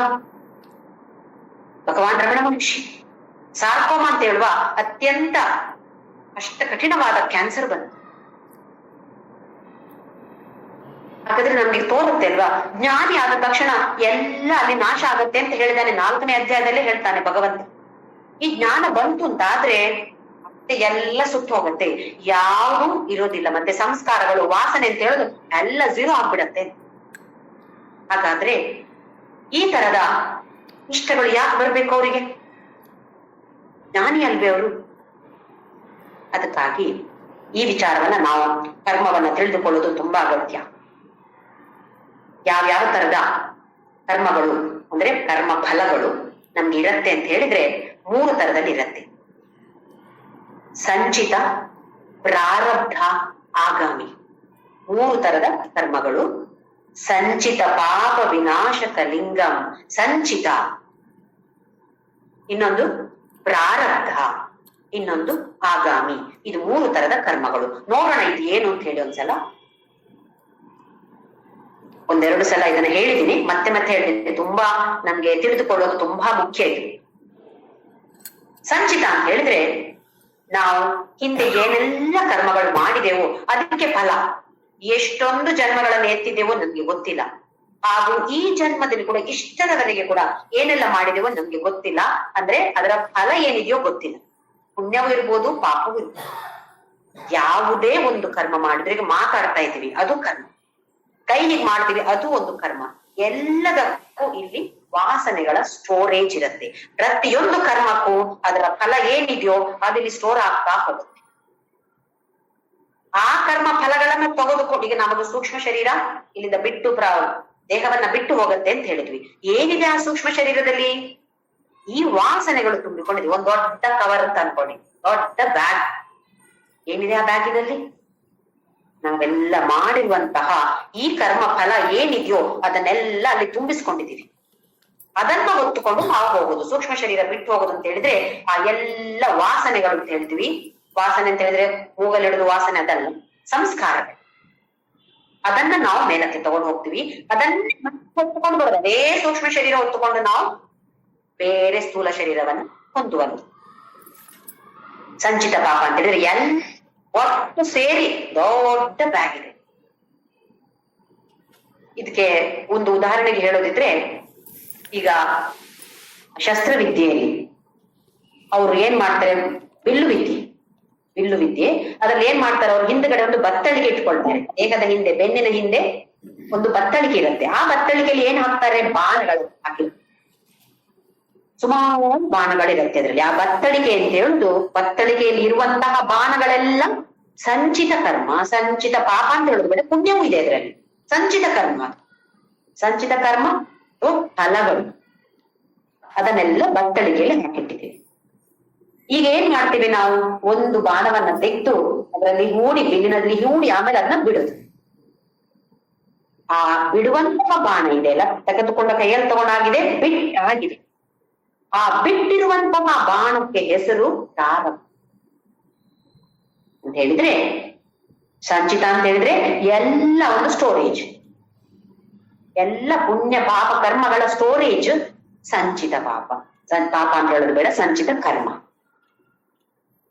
ಪ್ರಾರಬ್ಧ ಅಂತ ಹೇಳೋದು ಈಗ ನಮ್ಗೆ ಫಲಕಾರಿಯಾಗಿದೆ ಅಂತ ಆಗ್ತಾ ಇದೆ ಹೇಳಿದ್ರೆ, ಬಾಣವನ್ನು ತೆಗೆದು ಬಿಟ್ಟಾಗಿದೆ, ವಾಪಸ್ ತೆಗೆದುಕೊಳ್ಳೋ ಹಾಗೆ ಬಿಟ್ಟಾಯ್ತು, ನಮ್ಮ ಕೈಯಿಂದ ಹೋಗಿ ಆಯ್ತು. ಅದು ಪುಣ್ಯವೋ ಪಾಪವೋ ಅದು ಗೊತ್ತಿಲ್ಲ, ಆದ್ರೆ ಈಗ ನಮ್ಗೆ ಅನುಭವಕ್ಕೆ ಬರುವಂತದ್ದು, ಇದಕ್ಕೆ ಹೆಸರು ಪ್ರಾರಬ್ಧ. ನಾವು ಸುಮಾರು ಜನ ಯಾರಾದ್ರೂ ಸತ್ರೆ ಹೇಳ್ತೀವಿ ನೋಡಿ, ಅಯ್ಯೋ ಅದು ಪ್ರಾರಬ್ಧ. ಅಥವಾ ಏನಾದ್ರು ಕಷ್ಟ ಬಂದ್ರೆ ನಾವು ಹೇಳೋದು ಅದು ಪ್ರಾರಬ್ಧ. ಕಷ್ಟ ಮಾತ್ರ ಅಲ್ಲ, ಸುಖವೂ ಪ್ರಾರಬ್ಧವೇ. ಹಾಗಾಗಿ ತಪ್ಪಾಗಿ ಭಾವಿಸಬಾರ್ದು. ಸಂಚಿತ ಕರ್ಮಗಳು, ಪ್ರಾರಬ್ಧ ಕರ್ಮಗಳು. ನಾವು ಮಾತ್ರ ಉಪಯೋಗಿಸೋದನ್ನ ಅಯ್ಯೋ ಪ್ರಾರಬ್ಧ ಅಂತೇಳಿ ಮಾತ್ರ. ಒಳ್ಳೇದು ಸುಖ ಬಂದ್ರು ಅದು ಪ್ರಾರಬ್ಧವೇ. ಈ ಜನ್ಮದಲ್ಲಿ ನಮ್ಗೆ ಈಗ ಅನುಭವಕ್ಕೆ ಬರುವಂತಹದ್ದು ಅದು ಪ್ರಾರಬ್ಧ. ಬಿಲ್ಲನ್ನ ಹೂಡಿ ಆಗಿದೆ, ಬಿಟ್ಟಾಗಿದೆ, ವಾಪಸ್ ತೆಗೆದುಕೊಳ್ಳುವ ಹಾಗೆ ಇಲ್ಲ. ಹಾಗಾಗಿ ಈ ಜ್ಞಾನಿಗಳಿಗೆ ಕೂಡ ಬಿಟ್ಟಾಗಿದೆ ತಾನೆ, ಬಿಲ್ಲು ಬಿಟ್ಟಾಗಿದೆ. ಅದು ಅವರ ದೇಹಕ್ಕಂತೂ ಕಷ್ಟ ಬರೋದಿದ್ರೆ, ಅವರ ಕರ್ಮದ ಪ್ರಕಾರ ಕಷ್ಟ ಬರೋದಿದ್ರೆ ಖಂಡಿತವಾಗಿಯೂ ಬರುತ್ತೆ. ಜ್ಞಾನಿಗಳಿಗೂ ಕಷ್ಟ ಬರೋದಿಲ್ಲ ಅಂತ ಇಲ್ಲ, ಅವರ ದೇಹಕ್ಕೂ ಬರ್ಬೋದು, ಖಂಡಿತವಾಗಿಯೂ ಏನೋ ಒಂದು ಆಕ್ಸಿಡೆಂಟ್ ಆಗೋದು ಆಗ್ಬೋದು, ಖಂಡಿತವಾಗಿಯೂ ಆಗ್ಬೋದು, ಅವರವರ ಕರ್ಮ ಫಲದ ಪ್ರಕಾರ ಜ್ಞಾನಿ ಆದ ಮೇಲೆ ಕೂಡ. ಆದ್ರೆ ವ್ಯತ್ಯಾಸ ಏನು ಅಂತ ಹೇಳಿದ್ರೆ, ಅವರಿಗೆ ಬಂದ್ರೆ ಅವರ ಮನಸ್ಸು ಸಂಕಟ ಪಡೋದಿಲ್ಲ. ಮನಸ್ಸಿನಲ್ಲಿ ಕಷ್ಟ ಇಲ್ಲ, ದೇಹಕ್ಕೆ ಕಷ್ಟ ಇದೆ. ಮನಸ್ಸು ಅವರಿಗೆ ಗೊತ್ತಿದೆ, ಅವರ ಅನುಭವದಲ್ಲಿದೆ, ನಾನು ಈ ದೇಹ ಅಲ್ಲ, ದೇಹಕ್ಕೆ ಕಷ್ಟ ಬಂದ್ರು ನನಗೆ ಕಷ್ಟ ಇಲ್ಲ. ನಾವು ಹೇಗಿದ್ದೇವೆ, ಕಷ್ಟ ಏನಾದ್ರು ಬಂದ ತಕ್ಷಣ ಅದು ಯಪ್ಪ ಇಂಥ ಕಷ್ಟ ಯಾರಿಗೂ ಬರ್ಬಾರ್ದಪ್ಪ, ಎಷ್ಟು ತಲೆನೋವು ಅಂತ. ಏನು ಬಂದಿತ್ತು ದೇಹಕ್ಕೆ, ಯಾರು ನಮ್ಗೆ ಅದರ ವಿಚಾರ ಅಷ್ಟೊತ್ತಿಗೆ ತಲೆಗೆ ಬರೋದಿಲ್ಲ. ನನ್ನ ತಲೆನೋವೇ ನಮ್ಗೆ ಇಲ್ಲಿ ದೊಡ್ಡ ತಲೆನೋವಾಗಿದೆ. ಇದು ವ್ಯತ್ಯಾಸ. ಜ್ಞಾನಿಗೆ ಕೂಡ ಆ ತರದ ಕಷ್ಟ ಬರ್ಬೋದು, ಆದ್ರೆ ಅದನ್ನು ಕಷ್ಟ ಅಂತ ಅನ್ಕೊಳ್ಳೋದೇ ಇಲ್ಲ. ನೋವು, ದೇಹಕ್ಕೆ ನೋವಿದೆ. ಹಾಗೆಯೇ ಭಗವಾನ್ ರಮಣ ಮಹರ್ಷಿಗೆ ಕೂಡ ಹೀಗೆ ಬಂದಾಗ, ಆ ವ್ಯಾಧಿ ಬಂದಾಗ ಸುಮಾರು ಜನರು ಸಂಕಟ ಪಟ್ರಂತೆ. ಅವ್ರ ಹತ್ರ ಹೋಗಿ, ಎಷ್ಟು ಕಷ್ಟ ಆಗತ್ತೋ ನಿಮ್ಗೂ ಅಂತ. ಯಾಕೆ ನಂಗೂ ಆತರ ಆಗತ್ತಲ್ಲ, ನಮ್ಗೆ ಯಾರ ಪ್ರೀತಿ ಅವರಿಗೆ ಕಷ್ಟ ಬಂದ್ರೆ ಛೇ ಪಾಪ ಎಷ್ಟು ಕಷ್ಟ ಪಡ್ತಾರ ಅಂತ ನಮಗೂ, ನಮ್ಮ ಮನಸ್ಸಿಗೆ ತುಂಬಾ ಕಷ್ಟ ಆಗತ್ತೆ. ಹಾಗೆ ಹೋಗಿ ಹೇಳಿದಾಗ ಅವ್ರು ಹೇಳಿದ್ರಂತೆ, ಏನ್ ಕಲ್ತ್ಕೊಂಡ್ರಿ ಹಾಗಾದ್ರೆ, ದೇಹಕ್ಕೆ ಕಷ್ಟ ಇದೆ, ಆದ್ರೆ ನಾನು ಯಾರು ಅಂತ ತಿಳಿದ ಮೇಲೆ ಎಲ್ಲಿದೆ ಕಷ್ಟ, ಸಂಕಟ ಅಂತ ಹೇಳೋದು ಇಲ್ವೇ ಇಲ್ಲ. ಹಾಗಾಗಿ ನಾವು ಇಲ್ಲಿ ಹೇಳ್ತಾರೆ ಎಲ್ಲ ಪಾಪ ಎಲ್ಲ ನಾಶ ಆಗತ್ತೆ. ಹೌದು, ನಾಶ ಆಗತ್ತೆ. ಹೇಗೆ ಅಂತ ಹೇಳಿದ್ರೆ, ಹಿಂದೆ ಮಾಡಿದ್ರದ್ದು ಬಿಟ್ಟಾಗಿರೋ ಪ್ರಾರಬ್ಧ ಕರ್ಮವನ್ನು ಅನುಭವಿಸ್ಲೇಬೇಕು. ಇನ್ನು ಮುಂದೆ ಮಾಡುವ ಕರ್ಮಕ್ಕೆ ಫಲ ಇಲ್ಲ. ಹಿಂದೆ ಮಾಡಿದ್ದು ಸಂಚಿತ ಪಾಪ 0 ಆಯ್ತು, ಇನ್ನು ಮುಂದೆ ಮಾಡೋದು ಕೂಡ ಅವ್ರು ಬದುಕ್ತಾರಲ್ವಾ, ಎಷ್ಟೋ ವರ್ಷ ಬದುಕ್ಬೋದು, ಅವರು ಮಾಡ್ತಾನೆ ಇರ್ತಾರೆ, ಕರ್ಮ ಮಾಡ್ತಾನೆ ಇರ್ತಾರೆ, ಖಂಡಿತವಾಗಿ ಅದಕ್ಕೆ ಫಲ ಇಲ್ವಾ? ಆ ಫಲ ಅವರಿಗೆ ತಟ್ಟೋದಿಲ್ಲ. ಯಾಕೆ? ಅವ್ರು ಜ್ಞಾನಿ ಆಗಿದ್ದಾರಲ್ವಾ, ಆ ಫಲ ತಟ್ಟೋದಿಲ್ಲ, ಅದು ಝೀರೋ ಆಗಿ. ಆದ್ರೆ ಕರ್ಮ ಯಾರಿಗೂ ಝೀರೋ ಆಗೋದಿಲ್ಲ, ಸೊನ್ನೆ ಆಗೋದೇ ಇಲ್ಲ. ಬಿಟ್ಟಾದ ಬಾಣವನ್ನು ವಾಪಸ್ ಹಿಂದಕ್ಕೆ ತೆಗೆದುಕೊಳ್ಳುವ ಹಾಗೆ ಇಲ್ವೇ ಇಲ್ಲ. ಹಾಗಾಗಿ ಪ್ರಾರಬ್ಧ ಕರ್ಮ ಏನಿದೆಯೋ ಅದನ್ನು ಪ್ರತಿಯೊಬ್ಬರು ಜ್ಞಾನಿ ಆದ ಮೇಲೆ ಕೂಡ ಅದನ್ನು ಅನುಭವಿಸ್ತೀವಿ. ನಮ್ಗೆ ಕೆಲವರು ಸಂತರನ್ನ ನೋಡಿದಾಗ ಇವರೆಂತ ಸಂತರ, ಇವ್ರಿಗೆ ಈಗ ಆಗ್ತಾ ಇದೆ, ಸಂತರ ಅಂದ್ರೆ ಅವ್ರಿಗೆ ಹೇಗೆ ಹಾಗೆ ದೇವ್ರೇ ಅಲ್ಲ ಅವರು ಹೇಳಿದ್ರು ಕೂಡ. ಇದು ನಮ್ಮ ಜ್ಞಾಪಕದಲ್ಲಿ ಇಟ್ಟುಕೊಳ್ಬೇಕು. ಯಾರನ್ನು ಕೂಡ, ಯಾವುದೇ ಸಂತರನ್ನು, ಅವರು ಸತ್ಯವಾಗಿಯೂ ಸಂತರಿರ್ಬೋದು, ಇಲ್ಲ ಸುಳ್ಳಾಗಿಯೂ ಸಂತರಿರ್ಬೋದು, ನಾವು ಅದನ್ನ ಅನಲೈಸ್ ಮಾಡುವ ಅಗತ್ಯ ನಮಗಿಲ್ಲ. ಅಥವಾ ಯಾರೋ ಸಂತರ ಬಗ್ಗೆ ಏನೋ ಕೆಟ್ಟದಾಗಿ ಯಾರೋ ಮಾತಾಡ್ತಾರೆ ಅಂತ ಆದ್ರೆ ಅದ್ರ ಬಗ್ಗೆ ನಾವು ಆಲೋಚನೆ ಮಾಡೋದು ಬೇಡ. ನಾವು ನಮ್ಮ ಗುರು ಯಾರಿದ್ದಾರೋ ಅವ್ರ ಬಗ್ಗೆ ಶ್ರದ್ಧೆ ಇದ್ರೆ ಸಾಕು. ಬೇರೆಯವರ ಬಗ್ಗೆ ಅವ್ರೇನಾದ್ರೂ ಮಾತಾಡಿ, ನಾವು ಮಾತ್ರ ಯಾರ ಬಗ್ಗೆಯೂ ಕೆಟ್ಟದಾಗಿ ಮಾತನಾಡದೆ ನಮ್ಮ ಗುರುವಿನ ಮೇಲೆ ಇರುವ ಶ್ರದ್ಧೆಯನ್ನ ಇನ್ನೂ ಜಾಸ್ತಿ ಮಾಡಿಕೊಂಡು, ಇದೇ ಗುರು ಆ ರೂಪದಲ್ಲಿ ಬಂದಿದ್ದಾರೆ, ಯಾಕೆ ಹೀಗ್ ಮಾಡ್ತಾರೋ ನನಗಂತೂ ಅನಗತ್ಯ, ಆ ವಿಚಾರದಲ್ಲಿ ನಾವು ಮನಸ್ಸನ್ನ ಹಾಕದೆ. ಯಾಕೆಂತ ಹೇಳಿದ್ರೆ ಆ ಮನಸ್ಸನ್ನಲ್ಲಿ ಹಾಕಿದ ತಕ್ಷಣ ಮತ್ತೆ ನಮ್ಗೆ ಸಂಶಯಗಳು ಕಾಡುತ್ತೆ. ಮೊದಲೇ ಸ್ವಲ್ಪ ಅರ್ಥ ಆಗೋದು ಕಡಿಮೆ ನಮ್ಗೆ, ಇನ್ನು ಸಂಶಯ ಬಂದ್ರೆ ಇದ್ದಿದ್ದನ್ನು ಬಿಟ್ಬಿಡ್ತೀವಿ. ಹಾಗಾಗಿ ಆ ತರದ ಮಾತುಗಳು ಯಾರಾದ್ರೂ ಸಂಭಾಷಣೆ ಯಾರೆಲ್ಲಾರು ನಡೀತಾ ಇದೆ ಅಂತಾದ್ರೆ ಅಲ್ಲಿ ಹೋಗೋದೇ ಬೇಡ. ನಮಗೆಲ್ಲಿ ಶ್ರದ್ಧೆ ಇದೆಯೋ, ಯಾರ ಮೇಲೆ ನಮ್ಗೆ ಶ್ರದ್ಧೆ ಇದೆಯೋ ಅದನ್ನ ಮಾತ್ರ ನಾವು ಗಟ್ಟಿಯಾಗಿ ಹಿಡಿದುಕೊಂಡು ಮುಂದಕ್ಕೆ ಹೋಗುವಂತರ. ಹಾಗೆ ನಸ ಭೂಯ ಅಭಿಜಾಯತೆ, ಯಾರಿದ್ನ ತಿಳ್ಕೊಳ್ತಾರೋ ಅವ್ರಿಗೆ ಪ್ರಾರಬ್ಧ ಕರ್ಮ ಇಲ್ಲ ಅಂತ ಭಗವಂತ ಹೇಳಲಿಲ್ಲ, ಮತ್ತೆ ಹುಟ್ಟೋದಿಲ್ಲ. ಯಾಕೆ? ಯಾರಿಗೆ ಈ ಎಲ್ಲ ಪಾಪ ಕರ್ಮಗಳು ಸೊನ್ನೆ ಆಗತ್ತೋ, ವಾಸನೆಗಳು ಸೊನ್ನೆ ಆಗತ್ತೋ ಅವರಿಗೆ ಮತ್ತೆ ಜನ್ಮ ಇಲ್ಲ. ಪ್ರಾರಬ್ಧ ಕರ್ಮ ಅದು ಅನುಭವಿಸಿ ಸೊನ್ನೆ ಆಗೇ ಬಿಡತ್ತೆ ಅಲ್ವಾ. ಆ ಸೊನ್ನೆ ಆದ ಮೇಲೆ ತಾನೇ ಅವರು ದೇಹವನ್ನ ಬಿಟ್ಟು ಹೋಗುವಂಥದ್ದು. ಜ್ಞಾನಿಗಳೇ ಇರ್ಬೋದು, ಯಾರೇ ಇರ್ಬೋದು, ಸೊನ್ನೆ ಆಗ್ಬೇಕು. ಆ ಪ್ರಾರಬ್ಧ ನಮಗೂ ಅಷ್ಟೇ, ಪ್ರಾರಬ್ಧ ಕರ್ಮ ಸೊನ್ನೆ ಆಗದೆ ನಾವು ಹೋಗೋದಿಲ್ಲ. ಕೆಲವೊಬ್ಬರನ್ನ ನೋಡಿ ಹಲವಾರು ವರ್ಷಗಳು ಬೆಡ್ ರಿಡನ್ ಆಗಿರ್ತಾರೆ, ಹಾಸಿಗೆ ಹಿಡಿದಿರ್ತಾರೆ. ಒಂದ್ಸಲ ಇವ್ರು ಹೋದ್ರೆ ಸಾಕಪ್ಪ ಅಂತ ಹೋಗ್ತಾರ. ಯಾಕೆ? ಅವರ ಪ್ರಾರಬ್ಧ ಕರ್ಮ ಸೊನ್ನೆ ಆಗದೆ ಯಾರು ಜ್ಞಾನಿಯಾಗಿರ್ಲಿ ಅಜ್ಞಾನಿಯಾಗಿರ್ಲಿ ಮರಣ ಅವನಂತವರಿಗೆ ಬರೋದಿಲ್ಲ. ಪ್ರಾರಬ್ಧ ಕರ್ಮವು ಸೊನ್ನೆ ಆಗತ್ತೆ, ಸಂಚಿತ ಕರ್ಮವು ಸೊನ್ನೆ, ಆಗಾಮಿ ಕರ್ಮವು ಸೊನ್ನೆ ಆದಂತ ಅಂತವನಿಗೆ ಜ್ಞಾನಿ ಅಂತ ಹೇಳ್ತಾರೆ. ಅಂತವನಿಗೆ ಪುರುಷ ಪ್ರಕೃತಿ ಅಂದ್ರೆ ಏನು ಅಂತ ತಿಳಿದಿರತ್ತೆ. ಅಂತವನಿಗೆ ಸಹ ಅಂದ್ರೆ ಅವನು ನ ಅಭಿಜಾಯತೆ ಪುನಃ, ಭೂಯ ಅಂತ ಹೇಳಿದ್ರೆ ಪುನಃ ನ ಅಭಿಜಾಯತೆ, ಅಂಥವನಿಗೆ ಮತ್ತೆ ಜನ್ಮ ಇಲ್ಲ. ಇದರ ಬಗ್ಗೆ, ಈ ಕರ್ಮದ ಬಗ್ಗೆ ನಾವು ಸರಿಯಾಗಿ ತಿಳಿದುಕೊಳ್ಬೇಕು. ಸಂಚಿತ ಕರ್ಮ, ನಾವು ಏನೆಲ್ಲ ಕರ್ಮ ಮಾಡಿದೆವು ಇಷ್ಟರವರೆಗೂ, ಈ ಕ್ಷಣದವರೆಗೂ ಏನೆಲ್ಲ ಕರ್ಮ ಮಾಡಿದೆವೋ ಅದೆಲ್ಲ ಕರ್ಮ ಫಲ ಬತ್ತಳಿಕೆಯಲ್ಲಿ ಇಟ್ಟ ಬಾಣಗಳ ಹಾಗೆ ಒಂದು ದೊಡ್ಡ ಬ್ಯಾಗ್ ಅಲ್ಲಿದೆ. ಈಗ ಆ ಬಾಣವನ್ನ ಒಂದೊಂದೇ ತೆಗೆದು ನಾವು ಬಿಡ್ತಾ ಹೋಗ್ತೇವೆ. ಆ ಬಿಟ್ಟ ಬಾಣಗಳೇ ಪ್ರಾರಂಭ. ಬಿಟ್ಟ ಬಾಣಗಳು ಆ ಗುರಿಯನ್ನ ಸೇರ್ಬೇಕು. ಅದು ಸೇರಿದ ಎಲ್ಲ ಬಾಣಗಳು ಪ್ರಾರಬ್ಧ ಏನಿದೆಯೋ, ಯಾವ್ಯಾವ ಬಾಣಗಳನ್ನು ನೀವು ಬಿಟ್ಟಿದಿರೋ, ನಾವು ಬಿಟ್ಟಿದೇವೋ, ಆ ಬಾಣಗಳೆಲ್ಲ ಗುರಿಯನ್ನ ಸೇರಿದಾಗ ಆ ಪ್ರಾರಬ್ಧ ಕರ್ಮ ಸೊನ್ನೆ ಆದಾಗ ಮರಣ ಬರುವಂತದ್ದು. ನಾನು ನಾಳೆ ಸಾಯ್ಬೇಕು, ನಾಡಿದ್ದು ಸಾಯ್ಬೇಕು, ನನಗೆ ಇದು ಜೀವನ ತುಂಬಾ ಕಷ್ಟ ಆಗಿದೆ, ಇದು ಯಾವುದು ನಮ್ಮ ಕೈಯಲ್ಲಿಲ್ಲ ಅಂತ ನಾವು ಹೇಳ್ತೀವಲ್ಲ, ಆ ಭಗವಂತನ ಕೈಯಲ್ಲಿದೆ ಅಂತ ಹೇಳ್ತೀವಿ. ಏನದು? ಅವನ ಕೈಯಲ್ಲೂ ಇಲ್ಲ. ಇರೋದೆಲ್ಲಿ? ನಾವು ಮಾಡಿದ ಮಗಳ ಪ್ರಕಾರ, ಅದರ ಫಲದ ಪ್ರಕಾರ ಹುಟ್ಟೋದು, ಅದರ ಫಲದ ಪ್ರಕಾರ ನಾವು ಸಾಯೋದು. ಕಾರಣಂ ಗುಣಸಂಗೋಸ್ಯ ಸತ್ ಅಸತ್ಯೋ ನಿಜನ್ಮಸು. ಇದೇ ಕಾರಣ, ಮತ್ತೆ ಮತ್ತೆ ಹುಟ್ಟಿ ಬರೋದಕ್ಕೆ ಇದೇ ಕಾರಣ. ಇದು ಒಂದು ದೊಡ್ಡ ಚಕ್ರ. ಚಕ್ರದಿಂದ ಹಾಗೆ ಇದ್ರೆ ಅಲ್ಲೇ ತಿರುಗ್ತಾ ಇರ್ತೇವೆ ನಾವು, ಮೇಲೆ ಕೆಳಗೆ ಮೇಲೆ ಕೆಳಗೆ ಆಗ್ತಾ ಇರ್ತೇವೆ ಎಷ್ಟವರೆಗೂ. ಅದರಿಂದ ಹೊರಗಡೆ ಬರೋದಿಲ್ಲ. ಹೊರಗಡೆ ಬರ್ಬೇಕು ಅಂತ ಹೇಳಿದ್ರೆ ಇದು ಒಂದೇ ದಾರಿ. ಏನದು? ಜ್ಞಾನ ಬೇಕು. ಜ್ಞಾನ ಬೇಕು ಅಂತಿದ್ರೆ ಅದು ಸ್ವಲ್ಪ ಸ್ವಲ್ಪವಾಗಿ ನಾಮಸ್ಮರಣ ಮಾಡಿ, ವಿಚಾರ ಮಾಡಿ, ಭಕ್ತಿ ಉಪಾಸನ ಇದೆಲ್ಲ ನಾವು ನೋಡಿದ್ದೇವೆ, ಕರ್ಮಯೋಗ ಇದೆಲ್ಲ ನೋಡಿದ್ದೀವಿ. ಇದೆಲ್ಲವನ್ನು ಮಾಡಿಕೊಂಡು ಸ್ವಲ್ಪವಾಗಿ ಮುಂದೆ ಹೋದಾಗ ಈ ಜ್ಞಾನ ನಮ್ಮ ಅನುಭವಕ್ಕೆ ಬರುತ್ತೆ. ಸುಮ್ನೆ ತಿಳಿದುಕೊಂಡು ಇವಾಗ ನಾನು ಹೇಳ್ಬೋದು, ನಾನು ಅಂದ್ರೆ ಈ ದೇಹ ಅಲ್ಲ, ನಾನು ಆತ್ಮ, ಇದ್ರ ಒಳಗೆ ಇರುವ ಆತ್ಮ ಹೊರಗಿರುವ ಆತ್ಮ ಎಲ್ಲ ಕತೆ ಹೇಳ್ಬೋದು. ಅನುಭವಕ್ಕೆ ಬರುವ ತನಕ ನಾವು ಜ್ಞಾನಿ ಆಗೋದಿಲ್ಲ. ಅದು ಜ್ಞಾನಿ ಆಗೋ ತನಕ ನಮ್ಗೆ ಮೋಕ್ಷ ಇಲ್ಲ. ಆಗೋ ತನಕ, ಮೋಕ್ಷ ಸಿಗೋ ತನಕ ಪುನರಪಿ ಜನನಿ ಪುನರಪಿ ಮರಣಿ ಪುನರಪಿ ಜನನಿ ಜಠರೇ ಶಯನಂ, ಇದು ನಮ್ಗೆ ತಪ್ಪುದಿಲ್ಲ. ಹಾಗಾಗಿ ಇದು ಎಷ್ಟು ಮುಖ್ಯ ನೋಡಿ. ಈ ಪುರುಷ ಅಂತ ಹೇಳೋದು ಏನು, ಪ್ರಕೃತಿ ಅಂತ ಹೇಳಿದ್ರೆ ಏನು ಅಂತ ತಿಳಿದುಕೊಳ್ಳುವಂತದ್ದು ಅತ್ಯಂತ ಮುಖ್ಯವಾಗಿದೆ. ನಾವೀಗ ಒಂದು ನಾಟಕಕ್ಕೆ, ನಾನೀಗ ನಾಟಕದಲ್ಲಿ ಒಂದು ಪಾತ್ರಧಾರಿ ಅಂತ ಅನ್ಕೊಳ್ಳೋಣ. ಆ ನಾಟಕದಲ್ಲಿ ನಾನು ದೊಡ್ಡ ರಾಣಿ, ಮಹಾರಾಣಿ. ಚೆನ್ನಾಗಿ, ತುಂಬಾ ಚೆನ್ನಾಗಿ ರಾಣಿಯ ಪಾತ್ರವನ್ನು ನಾನು ನಟಿಸಿದ್ದೇನೆ.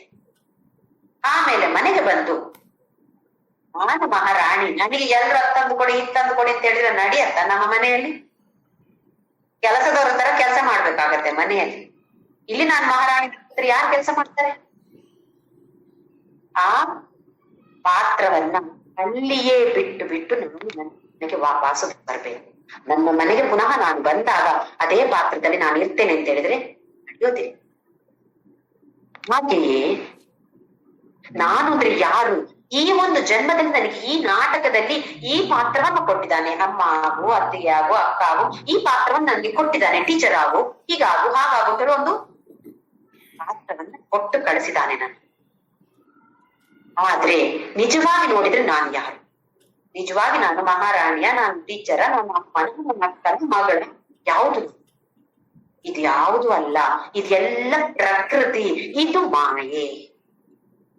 ನಿಜವಾಗಿ ನಾನು ಅರಿತುಕೊಳ್ಬೇಕಾಗಿದ್ದದ್ದು ಇದು ಯಾವುದು ನಾನು ಪುರುಷ. ನನ್ನ ಮನೆಗೆ ನಾನು ವಾಪಸ್ ಹೋಗುವಾಗ ಹೇಗೆ ನಾನು ನನ್ನ ಈ ಪಾತ್ರವನ್ನ ಮರೆತು ನಿಜ ಜೀವನದಲ್ಲಿ ನಾನು ಏನು ಅಂತ ಯಾವ ಪಾತ್ರ ಇದೆಯೋ ಅದನ್ನ ನಾನು ಮಾಡ್ಬೇಕಲ್ವಾ? ಹಾಗೆಯೇ ಈ ಪ್ರಪಂಚಕ್ಕೆ ಹುಟ್ಟಿ ಬಂದಾಗ ನನಗೊಂದು ಪಾತ್ರವನ್ನ ಕೊಟ್ಟಿದ್ದಾನೆ ಭಗವಂತ. ಇದನ್ನ ನಾನು ಚೆನ್ನಾಗಿ ಅಭಿನಯ ಮಾಡ್ಬೇಕು. ಟೀಚರ್ ಚೆನ್ನಾಗಿ ಸರಿಯಾಗಿ ಕಲಿಸಿಕೊಡ್ಬೇಕು. ಅಮ್ಮನು ಆ ಅಮ್ಮನ ಕರ್ತವ್ಯ ಏನಿದೆ ಅದನ್ನ ಸರಿಯಾಗಿ ಮಾಡ್ಬೇಕು. ನಮ್ಮ ಕರ್ತವ್ಯಗಳನ್ನ ಸರ್ವಥಾ ವರ್ತಮಾನೋಪಿ, ನಮ್ಮ ಏನು ಕರ್ತವ್ಯಗಳಿದೆಯೋ ಅದನ್ನ ಸರಿಯಾಗಿ ವಹಿಸಿಕೊಂಡು ಮಾಡಿ ನಮ್ಮ ದೃಷ್ಟಿಯಲ್ಲಿರ್ಬೇಕು. ನಾನು ಎಲ್ಲಿಂದ ಬಂದೆ, ನಾನು ಯಾರು, ಮತ್ತೆ ಎಲ್ಲಿಗೆ ಹೋಗ್ಬೇಕು ನಾನು, ಅಥವಾ ಎಲ್ಲಿಗೆ ಹೋಗ್ತೀನಿ, ನನ್ನ ನಿಜವಾದ ಮನೆ ಎಲ್ಲಿದೆ, ಇದರ ಬಗ್ಗೆ ನಾವು ಆಲೋಚನೆ ಮಾಡ್ಬೇಕು ಅಂತ ಭಗವಂತ ನಮ್ಗೆ ಒಂದೇ ಹಾಗೆ ಶಿಕ್ಷಣವನ್ನ ಎಷ್ಟೊಂದು ಶ್ಲೋಕಗಳಲ್ಲಿ ಕೊಡ್ತಾನೆ ಇದ್ದಾನೆ. ಇಲ್ಲಿ ಸರ್ವಥಾ ವರ್ತಮಾನೋಪಿ, ಇದೇ ಜೀವನದಲ್ಲಿ ನಡಿ, ನೀನು ಹೀಗೆ ನಡಿ. ಆದ್ರೆ ದೃಷ್ಟಿಯನ್ನ ಮಾತ್ರ ಈ ಪುರುಷ ಅಂದ್ರೆ ಏನು, ನಾನು ಅಂತ ಹೇಳಿದ್ರೆ ಏನು, ನಾನು ಯಾರು, ಇದರ ಬಗ್ಗೆ ಅರಿತುಕೊಂಡು ವರ್ತಮಾನದಲ್ಲಿ ಬದುಕಿಕೊಂಡು ಈ ಜೀವನವನ್ನ ನಡೆಸಿಕೊಂಡು ಇನ್ನು ಉತ್ತಮವಾಗಿ ಬದುಕಿ ಪುರುಷ ಅಂದ್ರೆ ಏನು, ಪ್ರಕೃತಿ ಅಂದ್ರೆ ಏನು ಅಂತ ತಿಳಿದುಕೊಂಡ್ರೆ ಮತ್ತೆ ನಾ ಪುಯಃ ಅಭಿಜಾಯತೆ ಅಂತ ಅವನು ಮತ್ತೆ ಹುಟ್ಟೋದಿಲ್ಲ. ಭಗವಂತ ಹೇಳಿದಾನೆ. ಯಾವ ತರದ ಟ್ರೈನಿಂಗ್ ಅನ್ನ ನಮ್ಗೆ ಕೊಡ್ತಾ ಇದ್ದಾನೆ, ಬೇರೆ ಬೇರೆ ಬೇರೆ ಬೇರೆ ನಮನೆಯಲ್ಲಿ ನಮ್ಗೆ ಹೇಳ್ತಾ ಇದ್ದಾನೆ.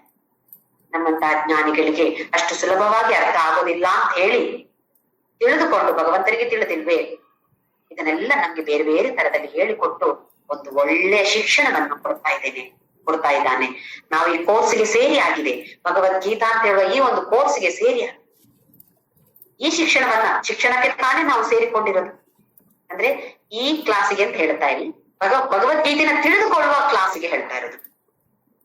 ತಿಳಿದು ಸೇರಿ ಆಗಿದೆ. ಇದನ್ನು ಉತ್ತಮವಾಗಿ ಅರಿತುಕೊಂಡು ಆಚರಣೆಗೆ ತರುವ ಪ್ರಯತ್ನವನ್ನ ಖಂಡಿತವಾಗಿಯೂ ಎಲ್ಲರೂ ಮಾಡಿ. ಮುಂದಿನ ಶ್ಲೋಕ ನಂಬರ್ 25. ಧ್ಯಾನೇನಾತ್ಮನಿ ಪಶ್ಯಂತಿ ಕೇಚಿದಾತ್ಮ ಸಾಂಖ್ಯೇನ ಯೋಗೇನ ಕರ್ಮಯೋಗೇನ ಚಾಪರೇ. ಇನ್ನು ಬೇರೆ ಬೇರೆ ರೀತಿಯಲ್ಲಿ ಈ ಆತ್ಮವನ್ನ ಹೇಗೆ ನೋಡ್ತಾರೆ ಇದು ನಾವು ಕಲ್ಪನೆಗಿದೆ. ಇದ್ರ ಬಗ್ಗೆ ಮತ್ತೆ ಪರಮಾತ್ಮ ಹೇಳ್ತಿದ್ದಾನೆ ಇಲ್ಲಿ. ಧ್ಯಾನೇನ ಆತ್ಮನಿ ಪಶ್ಯಂತಿ ಕೇಚಿತ್ ಆತ್ಮನ. ನೋಡಿ ಎಷ್ಟು ಸಲ ಆತ್ಮ ಆತ್ಮ ಆತ್ಮ ಅಂತ ಬರ್ತಾ ಇದೆ. ಒಂದೊಂದು ಸಂದರ್ಭದ ಪ್ರಕಾರ ಒಂದೊಂದು ಅರ್ಥ ಬರುತ್ತೆ. ಇದೇ ಆತ್ಮ ಉದ್ಧರೇದ್ ಆತ್ಮನಾತ್ಮಾನಂ ಅವಸಾದಯೇತ್. 6ನೇ ಅಧ್ಯಾಯದಲ್ಲಿ ನಾಲ್ಕನೇ ಶ್ಲೋಕದಲ್ಲಿ ಇದನ್ನ ಕಲ್ತಿದ್ದೇವೆ. ಎಷ್ಟೊಂದು ಆತ್ಮ ಆತ್ಮ 5 ಮತ್ತೆ 6 5 ಮತ್ತೆ 6 5 ಮತ್ತೆ 6 ಈ ಶ್ಲೋಕಗಳಲ್ಲಿ 8 ಸಲ 13 ಸಲ ಆತ್ಮ ಆತ್ಮ ಅಂತ ಬರುತ್ತೆ, ಬೇರೆ ಬೇರೆ ಬೇರೆ ಬೇರೆ ಅರ್ಥ. ಹಾಗೆ ಇಲ್ಲಿ ಧ್ಯಾನ ಏನು? ಆತ್ಮನಿ ಪಶ್ಯಂತಿ. ಧ್ಯಾನದ ಮೂಲಕ ಕೆಲವರಿಗೆ ಹೆಸರು ರಾಜಯೋಗ ಅಂತ ಹೆಸರು ಕೊಡ್ತಾರೆ. ಧ್ಯಾನ ಮಾಡಿ ಈ ಮೋಕ್ಷವನ್ನು ಸಂಪಾದಿಸೋದು. ಆತ್ಮನಿ ಅಂತ ಹೇಳಿದ್ರೆ ಇಲ್ಲಿ ಆತ್ಮಕ್ಕೆ ಬುದ್ಧಿ ಅಂತ ಅರ್ಥ. ಕೇಚಿತ್ ಆತ್ಮಾನಂ ಆತ್ಮನ, ಇಲ್ಲಿ ಮತ್ತೆ ಆತ್ಮಾನಂ ಅಂತ ಹೇಳಿದ್ರೆ ಆತ್ಮ ಸೋಲ್ ವಾ ಪರಮಾತ್ಮ ಅಂತ ಹೇಳಿದ್ವಲ್ಲ ಇದು. ಆತ್ಮನ ಅಂತ ಹೇಳಿದ್ರೆ ಮನಸ್ಸು. ನಮ್ಮ ಮನಸ್ಸಿಗೆ ಶಿಕ್ಷಣವನ್ನು ಕೊಟ್ಟು ಕೊಟ್ಟು ಕೊಟ್ಟು ಈ ಮನಸ್ಸಿನಲ್ಲಿ ಇರ್ಬೋದು ಅಥವಾ ಬುದ್ಧಿಯಲ್ಲಿ ಇರ್ಬೋದು ಆತ್ಮವನ್ನ ಪರಮಾತ್ಮನನ್ನ ಕೆಲವರು ಕಾಣ್ತಾರೆ. ಇದಕ್ಕೆ ಹೆಸರು ಧ್ಯಾನ ಯೋಗ ಇರ್ಬೋದು ಅಥವಾ ರಾಜಯೋಗ ಅಂತ ಕೂಡ ಹೇಳ್ತಾರೆ. ಅಥವಾ ಇದು ಉಪಾಸನಾ ಯೋಗದಲ್ಲಿ ಕೂಡ ಬರ್ಬೋದು, ಭಕ್ತಿ ಯೋಗದಲ್ಲಿ ಕೂಡ ಧ್ಯಾನ ಇದೆ. ಕೆಲವರು ಧ್ಯಾನ ಮಾಡಿ ಮಾಡಿ ಮಾಡಿ, ಏನು ಧ್ಯಾನ ಅಂತ ಹೇಳಿದ್ರೆ ನಮ್ಮ ಎಲ್ಲ ಇಂದ್ರಿಯಗಳನ್ನು, ಮನಸ್ಸನ್ನು, ಬುದ್ಧಿಯನ್ನು ಒಳಗೆ ಎಳೆದುಕೊಂಡು ಶಮ ದಮ ಇದೆಲ್ಲ ಮಾಡಿ ದೃಷ್ಟಿಯನ್ನ ಒಂದೇ ಕಡೆ ಕೇಂದ್ರೀಕರಿಸಿಕೊಂಡಿರುವಂತದ್ದು ಧ್ಯಾನ. ಇಲ್ಲದ್ರೆ ಏನಾಗತ್ತೆ, ನಮ್ಮ ಇಂದ್ರಿಯಗಳೆಲ್ಲ ಕಣ್ಣು, ಅಲ್ಲಿ ಏನೋ ಶಬ್ದ ಬಂತ ತಕ್ಷಣ ಕಣ್ಣು ಓಪನ್ ಮಾಡಿ ನೋಡೋದು, ಏನದು ಶಬ್ದ? ಯಾವ ಇಂದ್ರಿಯ? ಕಿವಿಯೂ ಕೆಲಸ ಮಾಡ್ತಾ ಇದೆ, ಕಣ್ಣು ಕೆಲಸ ಮಾಡ್ತಾ ಇದೆ. ಹಾಗೆ ಕರಿತೀವಿ ಅಷ್ಟೊತ್ತಿಗೆ, ಯಾರದು ಶಬ್ದ ಮಾಡೋದು? ಯಾಕೆ ನಾ ಧ್ಯಾನ ಮಾಡ್ತಾ ಇದ್ದೇನೆ ಇಲ್ಲಿ. ಬಾಯಿ ನೋಡಿ ಎಷ್ಟೊಂದು ಇಂದ್ರಿಯಗಳು ಕೆಲಸ ಶುರು ಮಾಡಾಯ್ತು. ಹೀಗಾಗದೆ ಎಲ್ಲವನ್ನು ಒಳಗಡೆ ಎಳೆದುಕೊಂಡು, ಹೇಗೆ ಆಮೆ ತನ್ನ ಕಾಲುಗಳನ್ನ ಒಳಗಡೆ, ಅಂಗಗಳನ್ನು ಒಳಗಡೆ ಚಿಪ್ಪಿನ ಒಳಗಡೆ ಎಳ್ಕೊಳ್ಳುತ್ತೆ ನೋಡಿ, ಆ ತರ ಎಳೆದುಕೊಂಡು ಧ್ಯಾನವನ್ನು ಮಾಡಿದಾಗ ಈ ಆತ್ಮ ಎಲ್ಲಿ ಕಾಣಿಸುತ್ತೆ? ಮನಸ್ಸಲ್ಲೂ ಇರ್ಬೋದು, ಬುದ್ಧಿಯಲ್ಲಿ ಇರ್ಬೋದು. ಕೆಲವು ಪುಸ್ತಕದಲ್ಲಿ ಬುದ್ಧಿಯಲ್ಲಿ ಮನಸ್ಸನ್ನ ಹಾಕಿ ಅಲ್ಲಿ ಕಾಣ್ತಾರೆ ಅಂತ ಇದೆ. ಕೆಲವು ಕಡೆ ಬುದ್ಧಿಯನ್ನ ಉಪಯೋಗಿಸಿ ಈ ಆತ್ಮವನ್ನ ಮನಸ್ಸಿನಲ್ಲಿ ಕಾಣ್ತಾರೆ ಅಂತ ಇದೆ.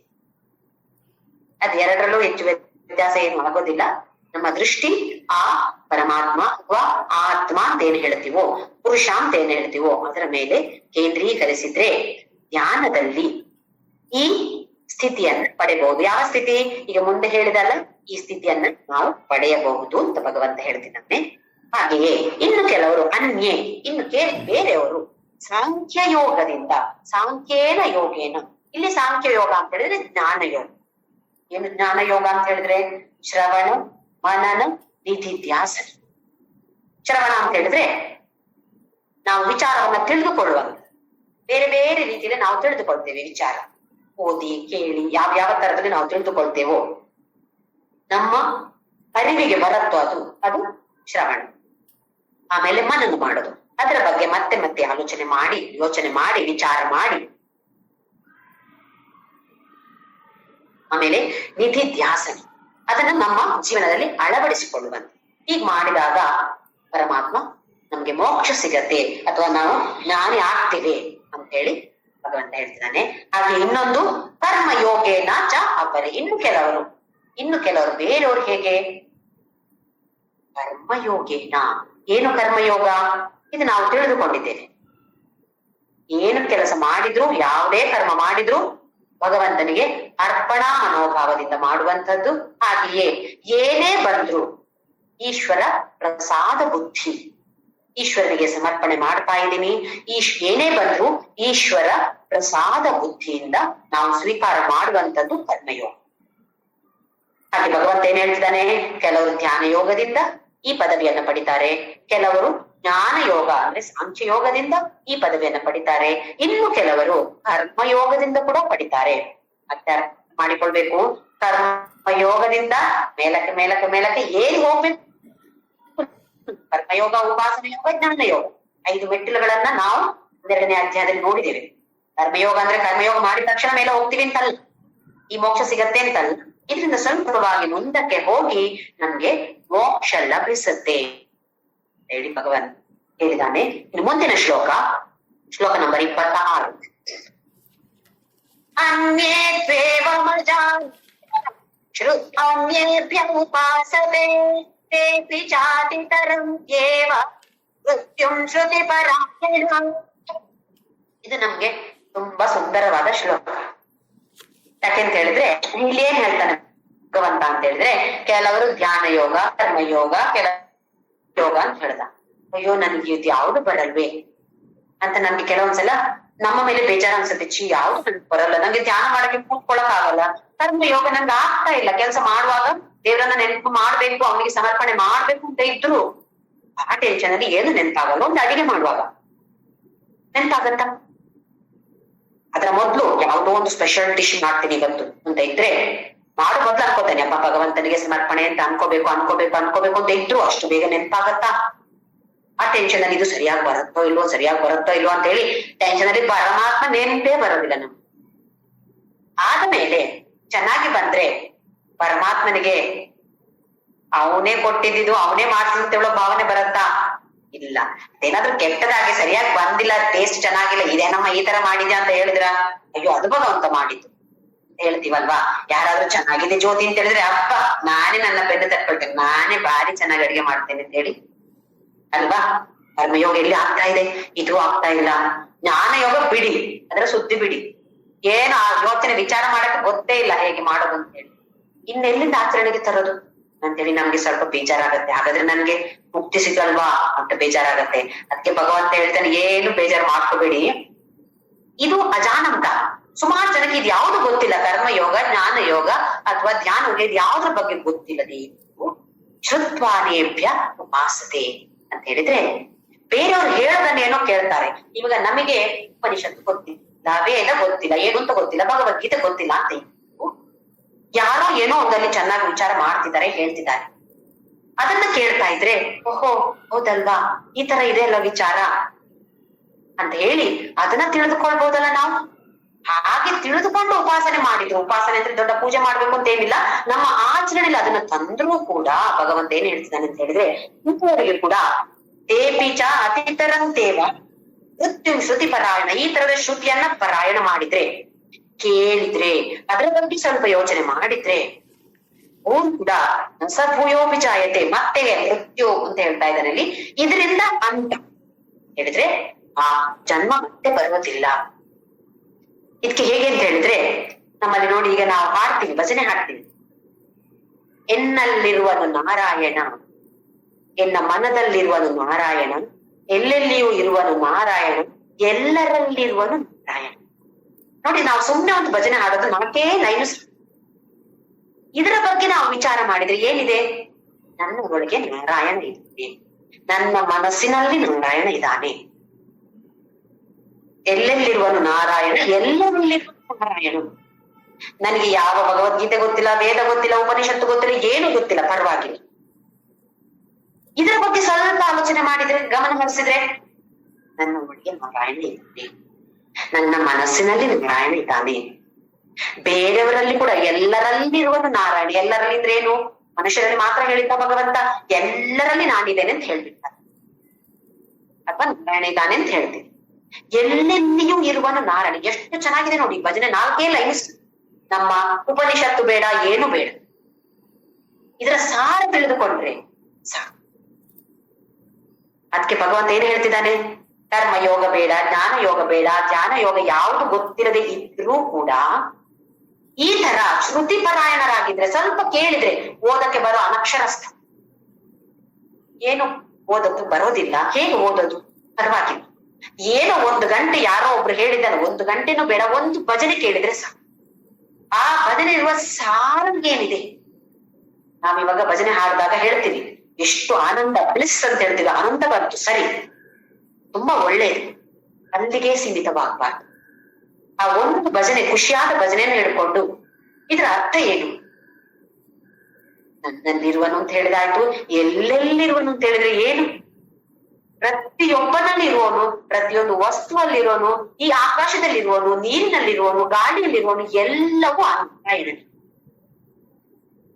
ಈ ವಿಚಾರ ಮಾಡುವಂತಹ ಪ್ರಯತ್ನವನ್ನ ಮಾಡಿ ಅದಕ್ಕೊಂದು ಅಭ್ಯಾಸವನ್ನ ಮಾಡಿಕೊಳ್ಬೇಕು ನಾವು. ಯಾವ ಭಜನೆ ಇಷ್ಟ ಆಗುತ್ತೋ, ಕೆಲವೊಂದು ಭಜನೆ ಬರೇ ನಾಮಸ್ಮರಣೆ ಇರುತ್ತೆ, ಸರಿ, ಗೋವಿಂದ ನಾಮ ಇರುತ್ತೆ, ಕೃಷ್ಣ ನಾಮ, ರಾಮನ ನಾಮ ಏನೋ ಇರ್ಬೋದು, ಒಳ್ಳೆಯದು. ರಾಮನ ಬಗ್ಗೆ ಆಲೋಚನೆ ಮಾಡುವಂತದ್ದು, ಕೃಷ್ಣನ ಬಗ್ಗೆ. ಆದ್ರೆ ಈ ತರದ ಕೆಲವು ಭಜನೆಗಳನ್ನ ತೆಗೆದುಕೊಂಡ್ರೆ ಒಂದೆರಡು ಲೈನಿನ ಬಗ್ಗೆ ನಾವು ಆಳವಾಗಿ ವಿಚಾರ ಮಾಡಿದ್ರೆ ಅದೇ ಸಾಕು. ಉಪನಿಷತ್ತಿನ ಸಾರ ಬರುತ್ತೆ, ಭಗವದ್ಗೀತೆಯ ಸಾರ ಅದಕ್ಕೆ. ಕೆಲವು ಅಭಂಗಗಳು ನೋಡಿ, ತುಕಾರಾಮ, ನಾಮದೇವ, ನಮ್ಮ ಪುರಂದರದಾಸರ ಭಜನೆ ಕೇಳೋಣ. ಚಿಂತ್ಯಾಕೆ ಮಾಡುತ್ತಿದ್ದಿ ಚಿನ್ಮಯನಿದ್ದಾನೆ. ಹೇಗೆ ಹೇಳೋದು ನಾವು? ಚಿಂತೆ ಮಾಡಿಕೊಂಡೇ ಹೇಳೋದು, ಚಿಂತ್ಯಾಕೆ ಮಾಡುತ್ತಿದ್ದಿ ಚಂದಲ್ಲಿ ಹಾಡ್ತೀವಿ. ಮನಸ್ಸಿನಲ್ಲಿ ಚಿಂತೆಯೇ ಮುಗಿಯೋದಿಲ್ಲ.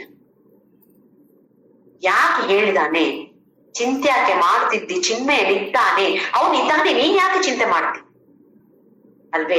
ಹಾಡೋದು ಸುಲಭ, ರಾಗವಾಗಿ ಹಾಡೋದು ಸ್ವಲ್ಪ ಕಷ್ಟ ಇರ್ಬೋದು, ಸ್ವಲ್ಪ ಸಂಗೀತ ಗೊತ್ತಿದ್ರೆ ಅದು ಸುಲಭ. ಆದ್ರೆ ಆ ಒಂದು ವಾಕ್ಯವನ್ನು ಅರ್ಥ ಮಾಡಿಕೊಂಡು ನಮ್ಮ ಜೀವನದಲ್ಲಿ ಅಳವಡಿಸಿಕೊಳ್ಳಬೇಕು. ಇದನ್ನೇ ಭಗವಂತ ಹೇಳ್ತಾ ಇದ್ದಾನೆ. ಈ ತರ ಅಳವಡಿಸಿಕೊಳ್ತಾ ಇದ್ರೆ ಇದ್ರಲ್ಲೇ ಮುಂದಕ್ಕೆ ಹೋಗಿ ಯಾವ ಉಪನಿಷತ್ತು ಅಗತ್ಯ ಇಲ್ಲ, ಏನು ವೇದಗಳ ಅಗತ್ಯ ಇಲ್ಲ. ಅಂತವರು ಕೂಡ ಮೃತ್ಯುವನ್ನ ಮೀರಿ ಮತ್ತೆ ವಿಚಾಯತೆ, ಮತ್ತೆ ಜನ್ಮ ಇಲ್ಲದೆ ಆಗತ್ತೆ. ನಮ್ಗೆ ಎಷ್ಟೊಂದು ಒಳ್ಳೆಯ ಸಂದೇಶ ನೋಡಿ ಈ ಒಂದು ಶ್ಲೋಕ. ಅಯ್ಯೋ ಅದು ಗೊತ್ತಿಲ್ಲ, ಅಯ್ಯೋ ಇದು ಗೊತ್ತಿಲ್ಲ, ಏನು ಮಾಡಕ್ ಆಗ್ತಿಲ್ಲ, ಅಯ್ಯೋ ಅಯ್ಯೋ ಅಂತ ಬೇಡ, ಹೇಳೋದು ಬೇಡ.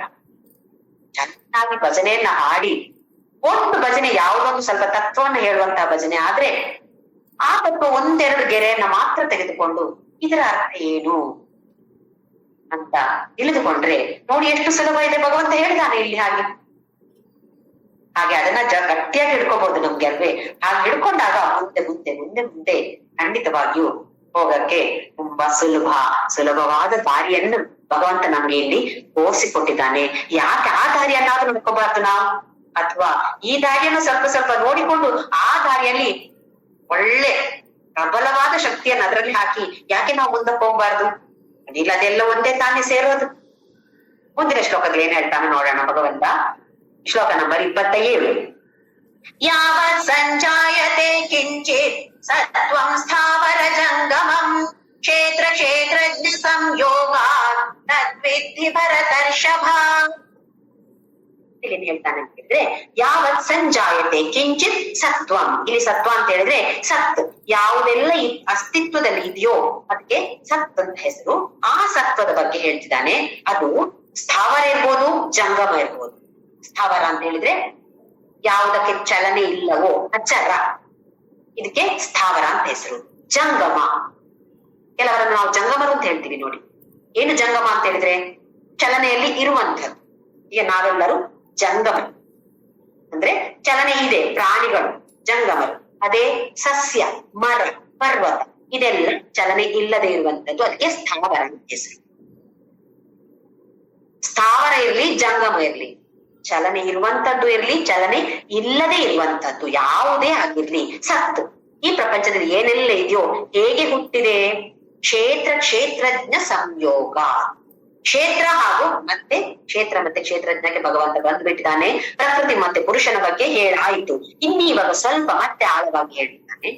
ಕ್ಷೇತ್ರ ಕ್ಷೇತ್ರಜ್ಞ ಸಂಯೋಗ. ಈ ಎರಡು ಸಂಯೋಗದಿಂದ ಯಾವುದು ಹುಟ್ಟಿದೆ? ಯಾವುದೇ ಆಗ್ಲಿ ಇಲ್ಲಿ ಇದೆಯೋ ಅದು ಹುಟ್ಟಿರೋದು ಕ್ಷೇತ್ರ ಮತ್ತು ಕ್ಷೇತ್ರಜ್ಞರ ಸಂಯೋಗ, ಯೂನಿಯನ್. ಇದೆರಡು ಸಂಯೋಗದಿಂದಾಗಿ ಹುಟ್ಟಿದೆ ಅಂತ ತಿಳಿದುಕೋ. ಇದಕ್ಕೆ ಮತ್ತೆ ಹೇಗೆ ಹೇಳೋದು ಅಂತ ಹೇಳಿದ್ರೆ, ಈಗ ನಾವು ಆಕಾಶ ಅಂದ್ರೆ ನೀಲಿ ಆಕಾಶ ಅಲ್ಲ, ಇಲ್ಲಿ ಕಾಣುವಂತಹ ಎಲ್ಲ ನಮ್ಗೇನೇನು ಇದೆಯೋ ನಮ್ಮ ಎದುರು, ಒಂದು ವ್ಯಕ್ತಿಗೂ ಇನ್ನೊಂದು ವಸ್ತುಗೂ ಒಂದು ಸ್ವಲ್ಪ ಜಾಗ ಅಂದ್ರೆ ಪೃಥ್ವಿ ಅಂತ ಅನ್ಕೋಬಾರದು, ಅದಕ್ಕೆ ಸ್ಪೇಸ್ ಅಂತ ಇಂಗ್ಲಿಷ್ ಅಲ್ಲಿ ಶಬ್ದ ಇದೆ. ಇಲ್ಲಿ ನಾವು ಆಕಾಶ ಅಂತ ಹೇಳ್ತೀವಿ. ಈ ಆಕಾಶದಲ್ಲಿ ಈಗ ನಾನು ಕೈ ಇಟ್ಟಿದ್ದೇವೆ ಅಥವಾ ನಾವೇ ಇದ್ದೀವಿ ಆಕಾಶದಲ್ಲಿ, ಕೈ ಇಡ್ತೇನೆ. ಈ ಕೈಗೂ ಆ ಆಕಾಶಕ್ಕೂ ಏನು ಸಂಯೋಗ ಇದೆ, ಕನೆಕ್ಷನ್ ಇದೆ? ಏನೂ ಇಲ್ಲ ಅಲ್ವೇ? ಇದೇ ಕೈ ಆಕಾಶದಲ್ಲಿ ಹೀಗಿದ್ರೆ ಏನು ಸಂಯೋಗ ಆಗೋದಿಲ್ಲ. ಇದು ಕ್ಷೇತ್ರಜ್ಞ ಸಂಯೋಗ ಅಂತ ಉದಾಹರಣೆಗೆ ಬರುವುದಿಲ್ಲ. ಹಾಗೆಯೇ ಒಂದು ಡ್ರಮ್ ಬಾರಿಸ್ತೇವೆ ನೋಡಿ, ಅಥವಾ ಮೃದಂಗ ಬಾರಿಸ್ತೇವೆ. ಮೃದಂಗಕ್ಕೂ ಆ ಡ್ರಮ್ಮಿಗೂ ಬಡಿಯುವಂತಹ ಒಂದು ಕೋಲಿರುತ್ತೆ. ಕೋಲಿಗೂ ನಾವು ಟಚ್ ಮಾಡಿದ್ರೆ, ಮುಟ್ಟಿದ್ರೆ ತಾನೇ ಶಬ್ದ ಬರೋದು. ಅದು ಮುಟ್ಟಿದ್ರೆ ಅದು ಸಂಯೋಗ ಆಗತ್ತ? ಅದು ಸಂಯೋಗ ಆಗೋದಿಲ್ಲ ಅಲ್ಲಿ. ಅಂದ್ರೆ ಕ್ಷೇತ್ರಜ್ಞ ಸಂಯೋಗಕ್ಕೆ ಅದು ಉದಾಹರಣೆ ಆಗೋದಿಲ್ಲ. ಅದು ಎರಡು ಜೊತೆಯಾಗಿ ಬರ್ಬೇಕು.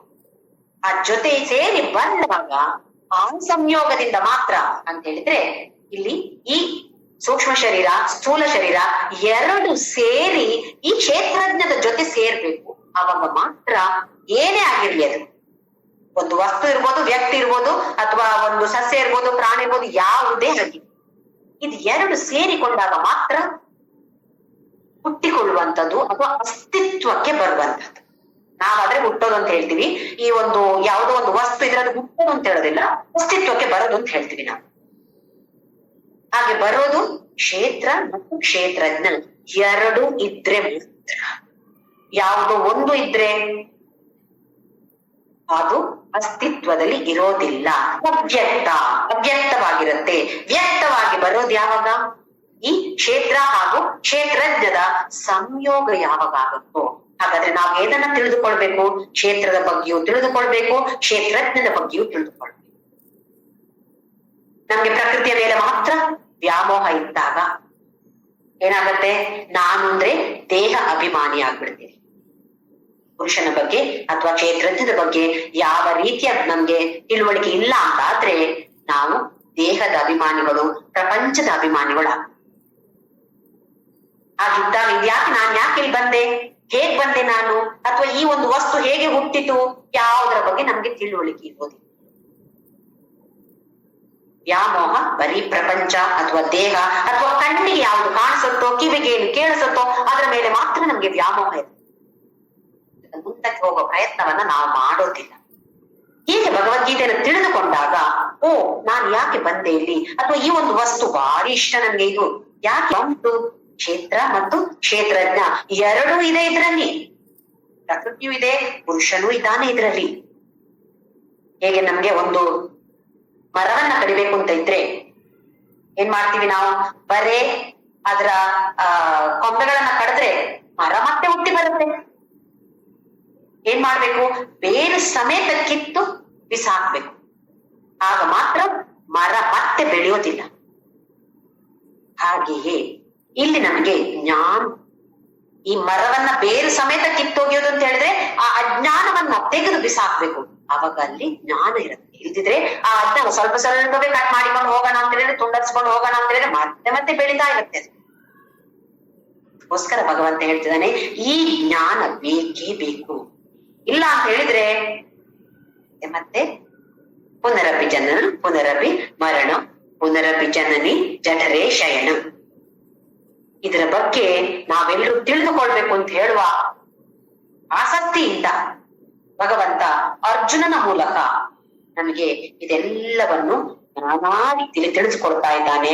ಅಥವಾ ಬೇರೆ ಬೇರೆ ನಾವೀಗ ಮಕ್ಕಳಿಗಾದ್ರೂ ಹಾಗೆ ಹೇಳ್ಕೊಡುವಾಗ ಹೀಗೆ ಹೀಗಿದೆ, ಅದು ಬೇರೆ ಬೇರೆ ದೃಷ್ಟಿಕೋನದಿಂದ ನಾವು ಹೇಳಿಕೊಡ್ತಾ ಇರ್ತೀವಿ. ಯಾಕೆ?